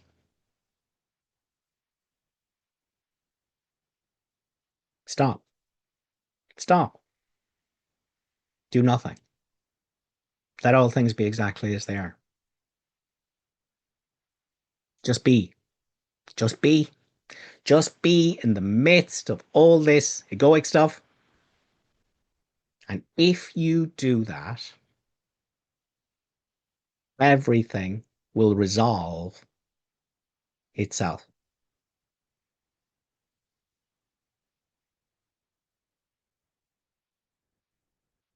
If you stop the pushing and the pulling and the fixing and the seeking and the becoming and the trying to understand, if you stop, let all things be exactly as they are.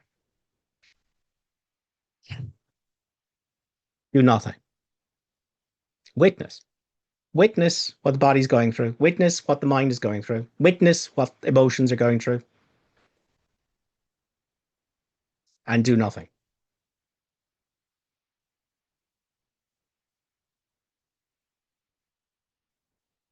Everything resolves itself. Once you stop trying to resolve things, everything resolves itself.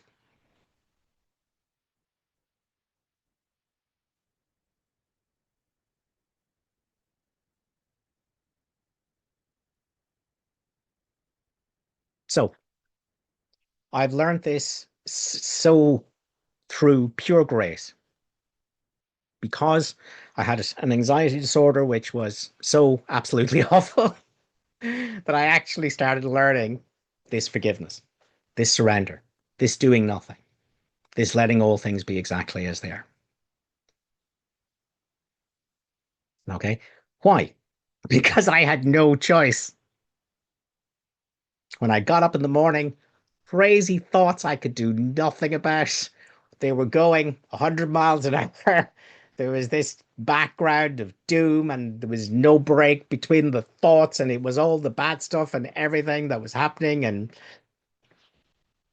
I had no control over it.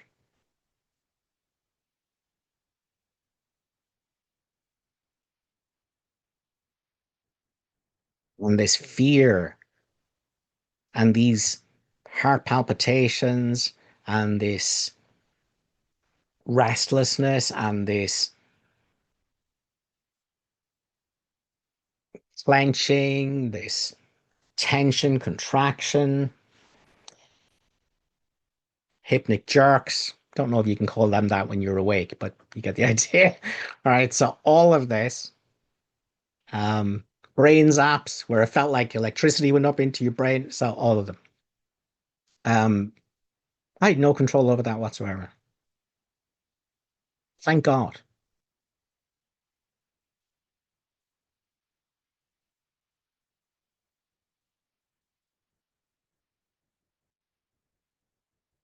So after listening to Ken Wapnick, I was going, okay, I'm going to do. What am I going to do? Nothing. What am I going to do about the mad thoughts? Nothing.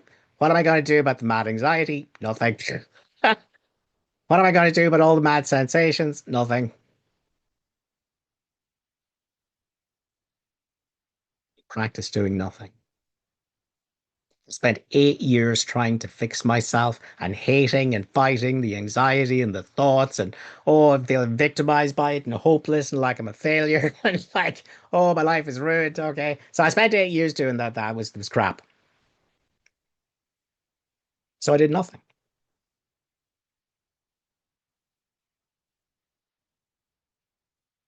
I surrendered. Thoughts can do what they want. Emotions can do what they want. Sensations can do what they want.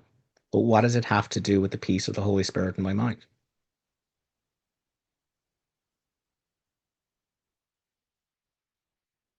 Sensations are here, thoughts are here, emotions are here. What does it have to do with the peace that's here when I do nothing? When the judgment stops, when the fight stops, when the fixing stops, when the seeking stops, when the becoming stops, what is here in this moment when I just let everything be as it is?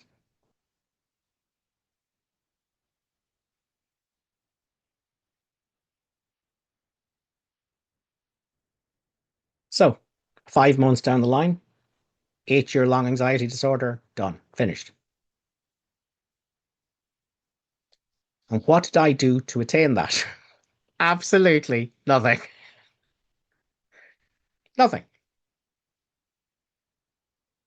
All that was necessary was for me to stop trying to do something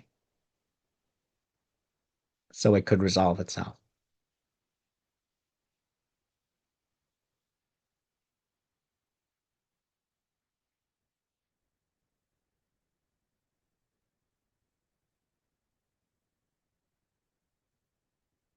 And awakeness awoke to itself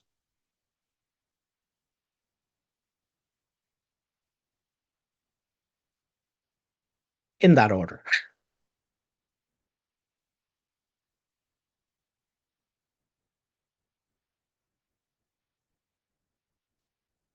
Okay, I'm going to take questions from Eli, Angela, and Susan. That's the three hands we have up. We're going to do those three hands, but that's our cutoff. Miss Davy, my lovely assistant Linda will send you an invite to take yourself off mute. There you go. Done. Anyway, I want to thank you for today because that's really been helpful for me. Um, Although a couple of times I almost put my hand down because I thought, that's doing something. Asking a question, that's doing something. Regardless, you talked about um, forgiveness as well as the doing nothing, which I have practiced since, well, you went through anxiety. I went through an illness that, I felt like I'm on deathbed half the time, but I ended up being very, very grateful for it because of where I guess it brought me. I started saying it takes a good shake up to wake up, sort of thing. Not that I'm awake. I'm not saying that. I'm just saying that um, with all I went through, I was very, very, very grateful. And I really practiced just letting it be what it is. Just let it be. But anyway, with your, um, I just recently read, this is from chapter 17, Shadows of the Past. To forgive is merely to remember only the loving thoughts you gave in the past and those that were given you. All the rest must be forgotten. Forgiveness is a selective remembering based on your selection. How does that fit in with the doing nothing? Uh, ask me that a different way. Um, like to forgive is merely to remember. So remembering is doing something, isn't it? Is merely to remember only the loving thoughts you gave in the past and those that were given you. Yeah, I just want to dig it out of the book because you read it very slightly, got one word wrong, which changed the whole meaning, right? Oh, okay. Sorry about that. So That's no, because my it's the eyesight. answer. I need the glasses for reading. Yeah, no. So it's the answer to your question. So let me just give it to you. Forgiveness is a selective remembering based not on your selection. Oh yeah, based not. That's where I went wrong there. Based So not on you your don't have to selection. do anything. You Yeah. don't have to remember anything. Now, what the Course is saying is the Holy Spirit decides. What you Ah, do is you abide in atonement, which is not getting involved with the mind. All right. Now, so that doesn't mean the mind is gone, doesn't mean the mind is stopped, right? It just means that each time you go insane and believe the mind and think you're thinking, you just come home, you accept the atonement and you okay. abide in the change. Well, no, that's wrong. You abide as the changeless dwelling place. You abide as stillness. You abide as nothing. You abide as the stately calm. You abide as the holy place where thoughts can enter not. Okay, which is what it means to join with the Holy Spirit instead of the ego. Mm. And then what the Course is saying is, and this will be the final lessons of the workbook. If I need a thought, it will be given me. All right. So I'm not going around going, oh, these are the thoughts that I'm going to keep them here in my bag. Right. No, you let them all go. And the Holy Spirit decides in order for love to meet the needs of this moment, you need this memory. Okay. Therefore, here it is for you. Now, the acting takes place in the moment. There's a response rather than a reaction. And then that memory is done. Yes. You Thank you. might Oh, need that memory again, in which case it will be given to you, but you're not going to go looking for it. You're not going to decide this is the memory. It will come from the stillness, it will come from atonement. The Holy Spirit, which is really just the self that is all, this non conceptually intelligent, alive, awake, nothing that's everything. The Holy Spirit, so the Course keeps saying the Holy Spirit goes through all your thoughts, removing everything that's not useful, keeping the things that are useful. You know, the Holy Spirit's in charge of that. In other words, all you do is nothing. And out of the peace of that, whatever is required for love to meet the needs of the moment will come from stillness instead of from the wild illusion mind. It will come from atonement, not from the rejection of atonement to live in the world of past and future and becoming and seeking. So good question. It's nice to clarify that, Eli. Thanks for that. I can't thank you enough. You brought tears to my eyes with your Oh, answers. So thank you so much. my pleasure. Angela, my lovely assistant Linda will send you an invite to take yourself off mute. And You should have it. you should have it there, Angela, just to accept that you take yourself off mute. I'll ask you again. You see it? You have to click on it.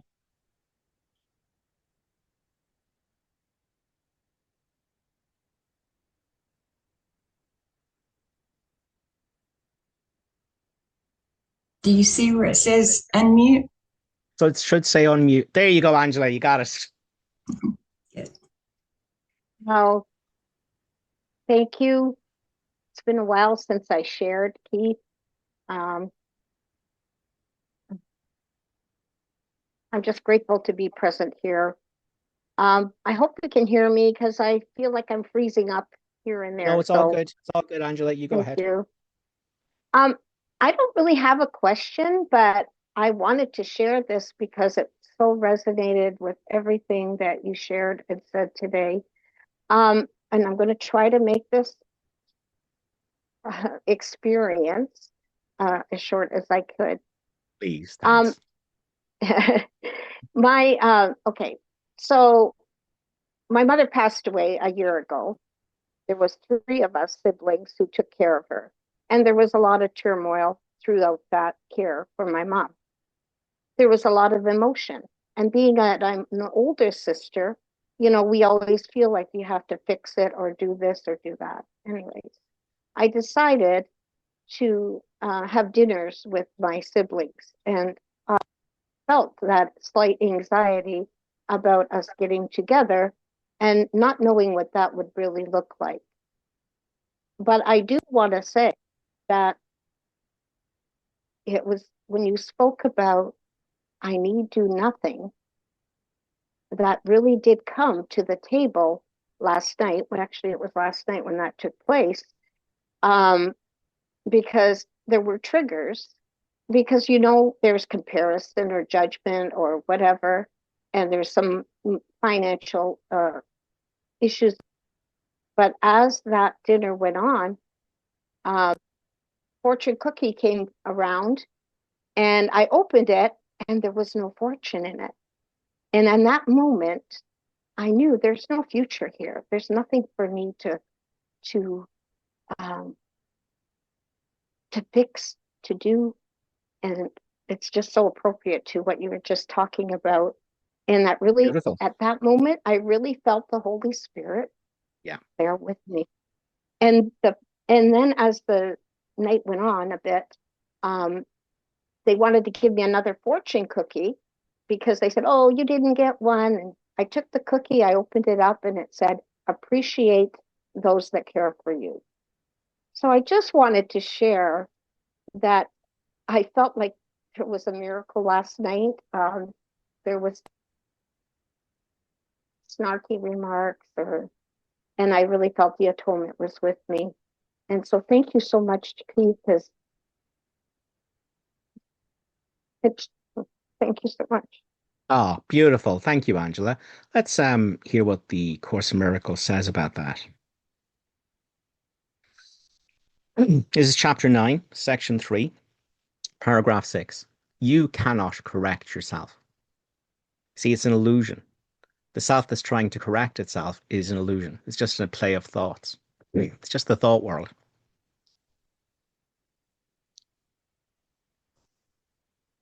You cannot correct yourself. Is it possible then for you to correct another? Yet you can see him truly, because it is possible for you to see yourself truly. It is not up to you to change your brother, but merely to accept him as he is. And we come back to do nothing. Allow all things to be exactly as they are. And only when I'm doing nothing, allowing all things to be exactly as they are, can I see the capital S self truly.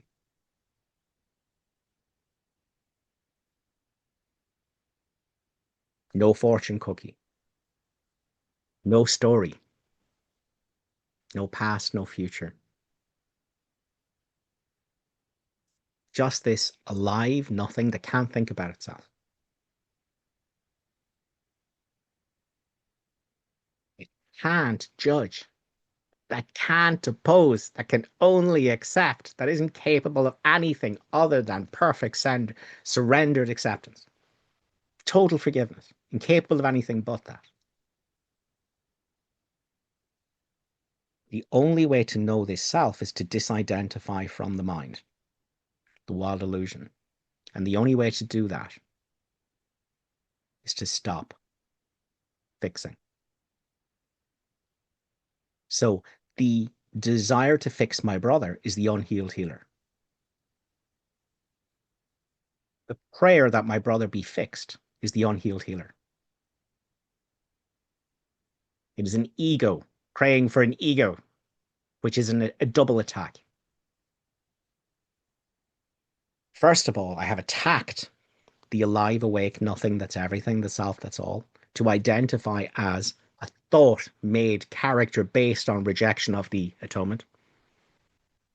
And me, the doer, the seeker, the becomer, the fighter, the fixer, the judger.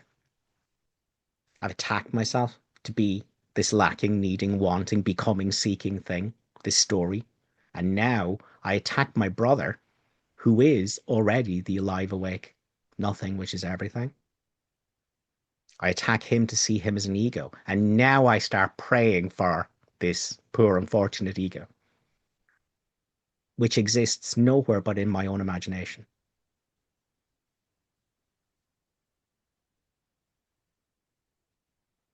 So it's the spiritualized ego that's saying, what do I do to fix my family? What do I do to fix my child? What do I do to fix the world?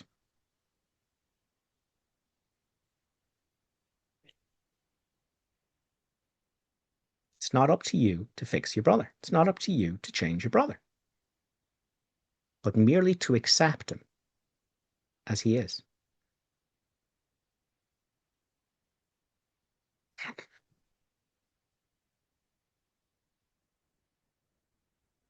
Do you know how rare it is to be in the company of someone who accepts you exactly as you are?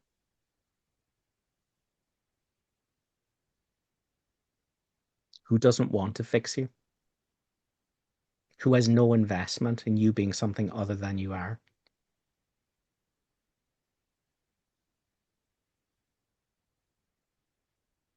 Who doesn't want to shove their advice down your throat?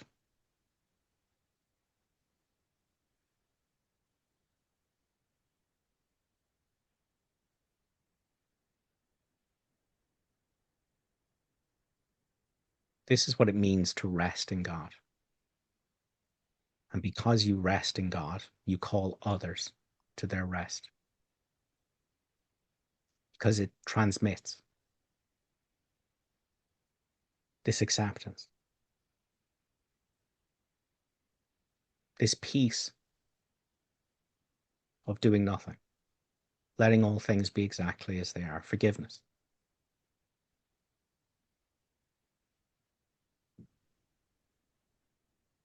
When I accept my brother as he is, without an investment, he'd be different. The peace of the capital S self is restored to me, and it transmits. It transmits.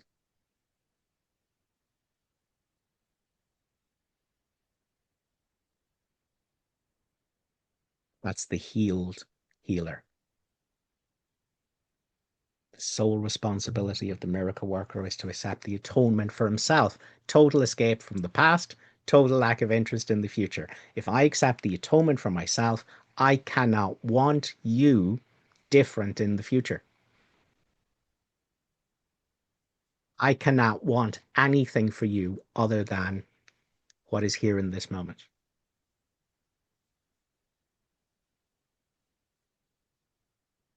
Peace is not a new moment that brings different things. Peace is loving what is with no agenda. And that peace transmits.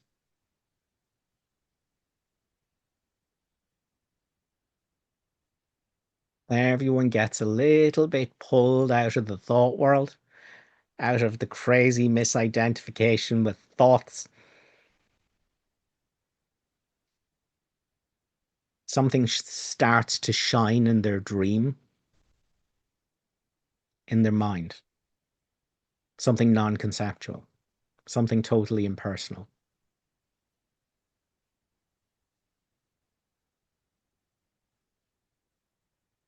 Because you rested in God by doing nothing.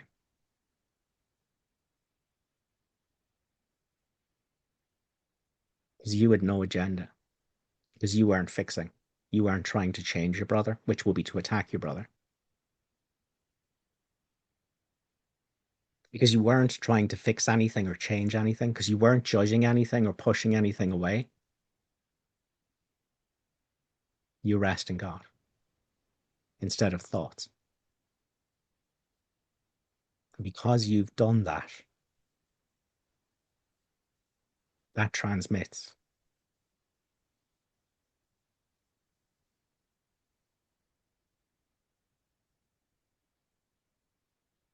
And maybe from the stillness, instead of from thoughts, the Holy Spirit will speak through you. Maybe, if that's appropriate, if that's helpful. Or maybe because you have chosen peace instead of fixing, instead of judging, instead of pushing away, because you've chosen acceptance.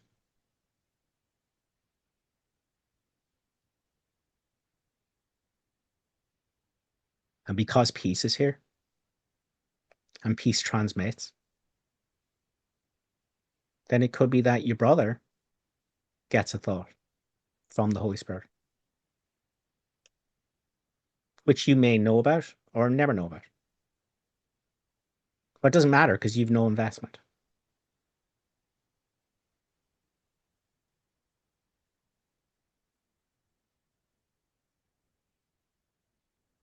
Beautiful.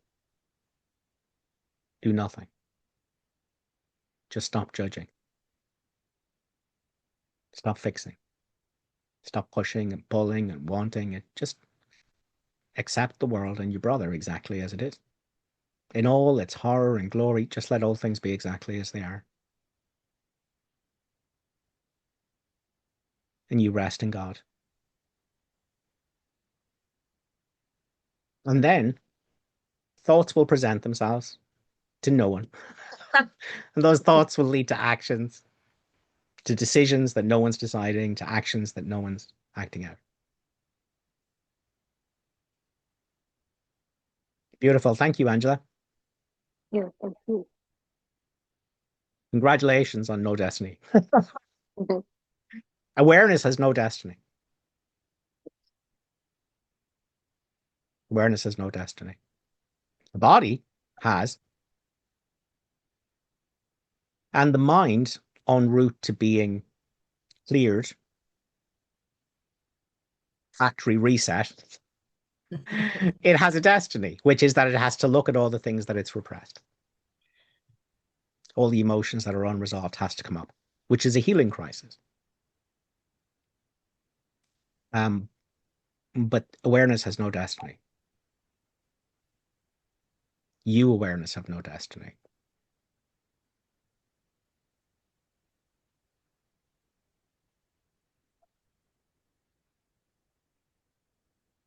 Beautiful. Susan, you will be our finale. No pressure. No pressure. And I was just going to share something, but everybody's been talking. I mean, Eli, when you read that one passage, and Keith, you said it's not your thought, it's just a thought, whatever. I had just before the class, I've been having things going through my mind, the same thing about going through my mind over and over. And I finally just got to a point where, and I was trying to go through my forgiveness formula to get to me where I wanted to be. Wasn't working. Well, I just sat down and I just started, the thought was there. Um, and I was calling in Holy Spirit and Jesus. All of a sudden, I just felt a lightness and it was fine. And all of these thoughts that had been coming through, they just started popping up with people's thoughts to them, and it was just going through, and I was thinking, you got to stop that, got to stop that. But I was just letting them come through, and all of a sudden I got quiet and still, and then I said, oh, I got to do something, and I gotta shh.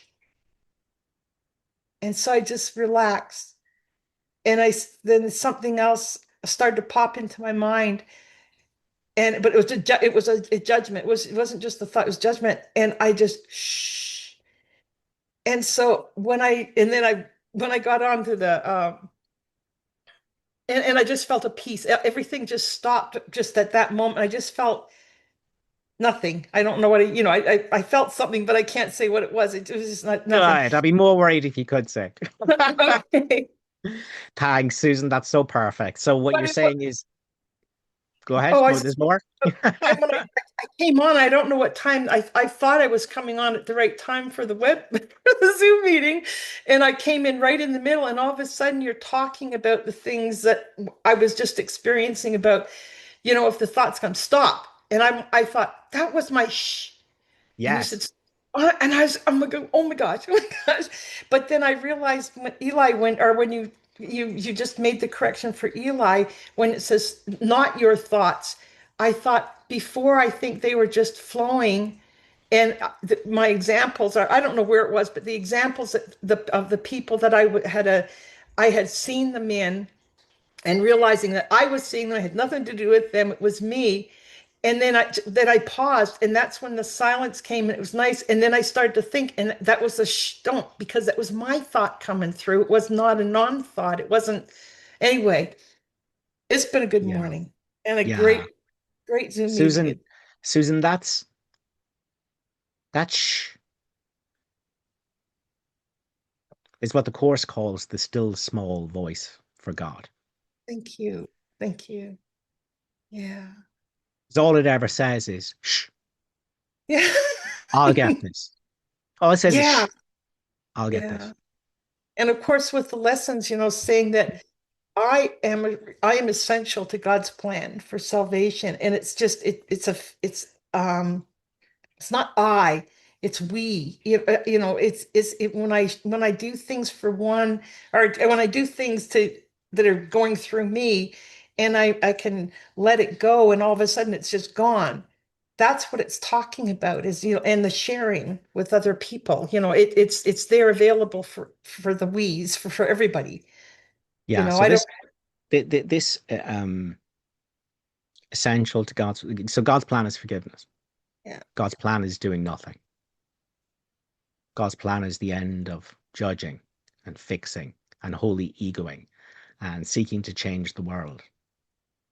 God's plan is stop. Stop. Watch what comes into your mind when it stops an instant and is still. And when it does, it transmits. Mhm. It transmits. Transmits. Everyone you meet where you have no agenda for them. You don't Mhm. want them to be anything other than they are. If they hate you, that's good. If they love you, Mhm. that's good. If they're rich, that's good. If they're poor, that's good. If they're famous, that's good. If they're not famous, that's good. See?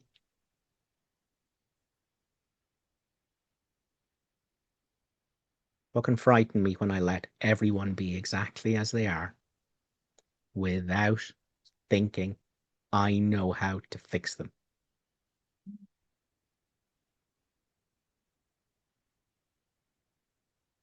The capital S self is here Thank you. and it transmits. Transmits. So the only way to stop identifying with the wild illusion mind is letting all things be exactly as they are. There's no other way. Now, before we finish, let me say this. It's very easy to hear this as do nothing in the world. That's not what this is saying. The Course is never about what gets done in the world.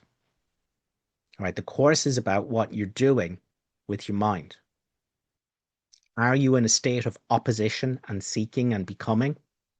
Or are you in a state of acceptance, non-fixing, and non-judgment? That's all the Course is about. Fact is, action is going to happen one way or another. It's very easily, to hear, I need do nothing and think that means, oh, if I walk by someone getting mugged, do I just do nothing? Right? The ego loves to defend itself with this one, right?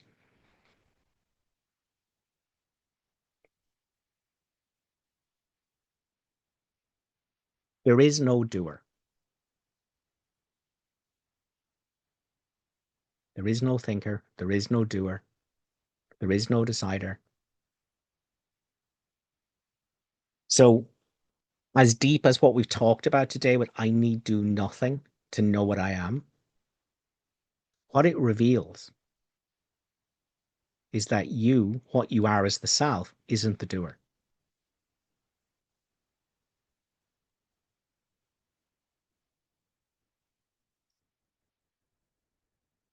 War was over long ago. We see the journey from the point at which it ended, looking back, imagining we make it once again. Thoughts are happening. They lead to deciding. They lead to action. There's nobody in the movie. There's no one in the movie. There's no thinker. There's no decider. There's no doer. This is a movie.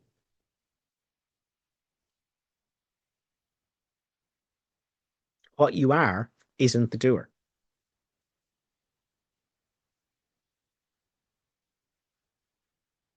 It's such a shocking, and this is quite common. People have flashes of this, and my first flash of this it was so extraordinary. I realized that the lights were on, but there was no one home. Thoughts were happening, decisions were happening, actions were happening, but there was nobody there doing anything. It was just what was happening. There was nothing doing it. It was just what was happening. There wasn't someone in the body thinking, deciding, doing, guilty over the thoughts, having to fix the thoughts, trying to become. That was gone. Okay. And there was just the body washing the dishes. My stories always seem to resolve around washing the dishes, drying the dishes. But anyway, in this instance, I was drying the dishes, putting them in the press. And I just realized the lights were on, but there was no one home. So yeah, that's there's only the self that is all. There's only the self that's appearing as everything. There's only the awareness that is everything, the emptiness that's everything. That's all that's here. There's nobody in the movie, but the emptiness within which the movie is arising, out of which the movie is made, by which the movie is known, is the only truth of the whole movie. And that's shared identity. It's only in the stillness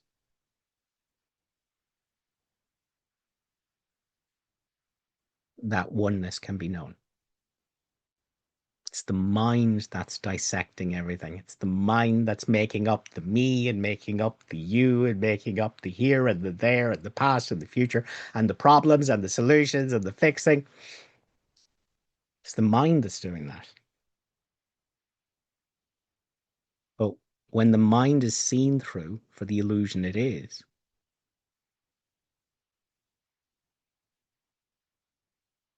there's no me, thank God. There's no self.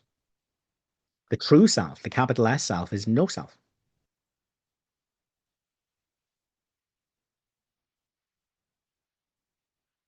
Because it incorporates everything. That which is all encompassing can have no opposite. All encompassing. The capital S self is all encompassing.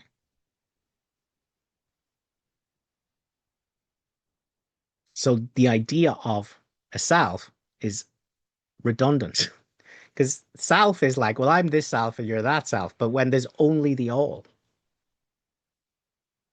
only that which is appearing as everything and nothing apart from it, then there's no self.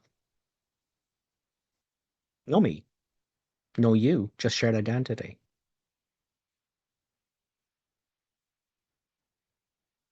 Now that's a kind of a little down the line realization.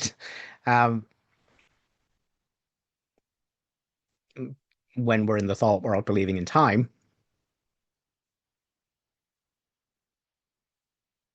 But when the atonement is accepted, there's no self. There is no me that is everything. There is only everything. There is only the no thing which is everything, and everything is the one no thing. The forms, the broken pieces seem to take me nothing, for the whole is in each one, and every aspect of the Son of God is just the same as every other part. There's no self and other anywhere. That's thoughts. That's non-acceptance of the atonement. That's rejection of the atonement.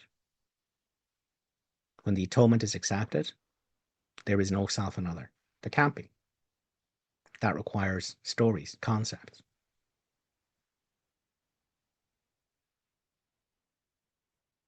And so, because of how sticky this is,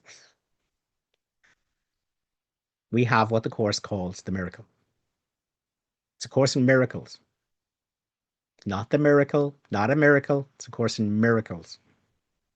Because you need to accept the atonement 1,000,000 times a day.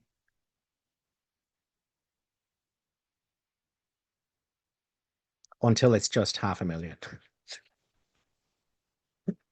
Until it's just 100,000. Until it's just 1,000. Until it just takes 10 remembrances during the day when you go off kilter.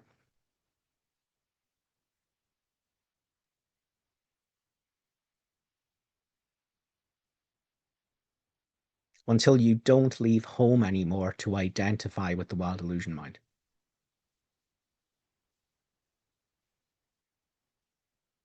And that's the full fruition of the atonement. There is just, heaven is here, there's nowhere else. Heaven is now, there's no other time. There's no one in heaven. There's just heaven. There's no one in peace. There's just peace. There's no one in stillness. There's just stillness. There's no one in the nothing. There's no one that is the nothing. There's just the nothing. Alive, awake, aware. Self-luminous. Nothing. Everywhere. And that's the real world. And that's the Course's process. My brother, choose again. Stop your fighting. Stop your fixing. Stop your changing. Stop your rejecting. Trust not your good intentions. They are not enough. All the doing is the false self. Trust not your good intentions. It's all the false self. Trust not your good intentions. They are not enough. Trust not the intention to change your brother, fix your brother, heal your brother. Trust not your good intentions. They are not enough, because it's all delusion. Only forgiveness works. Forgiveness is acceptance, allowing, letting all things be exactly as they are, doing nothing.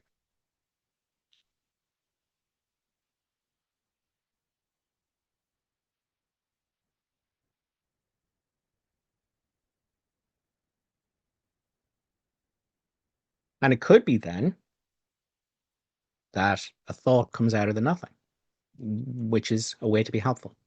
Maybe it won't. Maybe the thought will happen in your brother, and you might never know about it.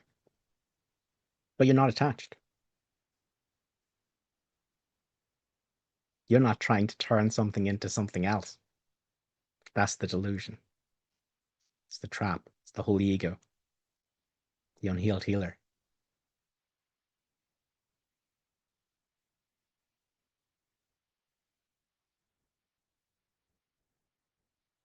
Sole responsibility of the miracle worker is to accept peace for himself. And that means disidentify from the past and the future. What's here in this moment? When I stop referencing the past and future. What is my brother when I stop referencing the past and the future? Either 5 seconds ago or 50 years ago. What is my brother when I stop referencing the past and the future?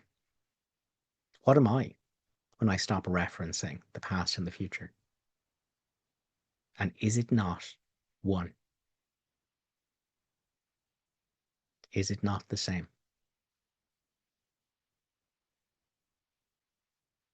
Inexplicable, unthinkable, unsayable, unknowable with thoughts, and yet here, shining. Holy place, thoughts have never violated. The Son of God everywhere.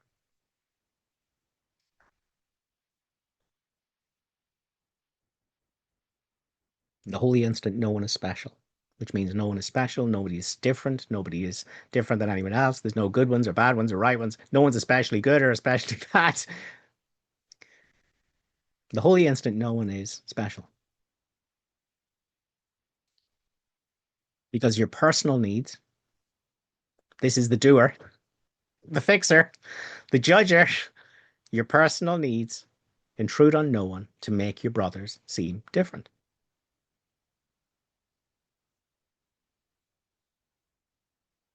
So if I look at one lovely assistant, Linda, without referencing the past or the future, I can only know a present moment, nothing. And if I look at my other lovely assistant, Eli, without referencing past or future, I'm looking at the same thing. I'm encountering the same thing, the same alive, awake, aware, nothing. And the holy instant known is special for your personal needs, which is the ego's personal needs. Intrude on no one to make your brothers seem different without the values from the past. See, non-acceptance of the atonement. Atonement is a total escape from the past. All thoughts are the values from the past. All thoughts are the values of the past. Without the values from the past, you would see them all the same and like yourself. You would see no separation between anyone. Only the self that is all everywhere. And nothing can be thought about that self, or that's not the self. It's the escape from concepts.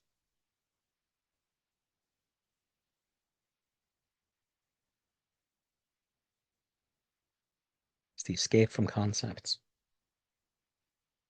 Concepts of past and future. Without concepts from past and future, there's no me. There's no self. There's just the emptiness that's everywhere.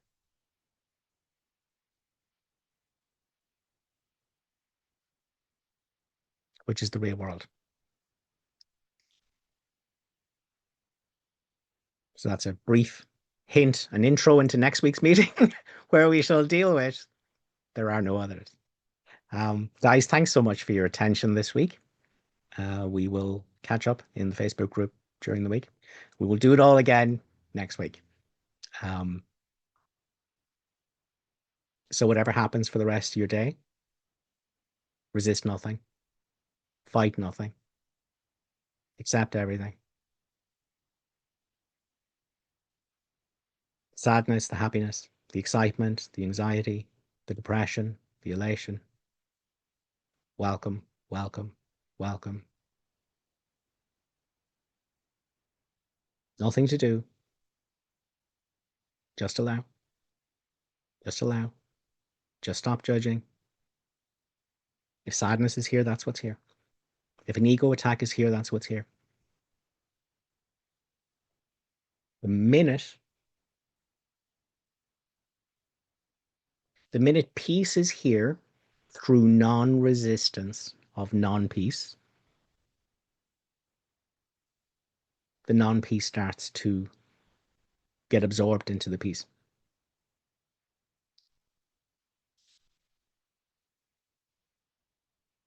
So we keep thinking, oh, non-peace is here. What do I do? How do I fix it? How do I change it? No. Do nothing. That's what's arising in this moment. Accept it exactly as it is. Only that reveals what you are beyond name and form. Only that.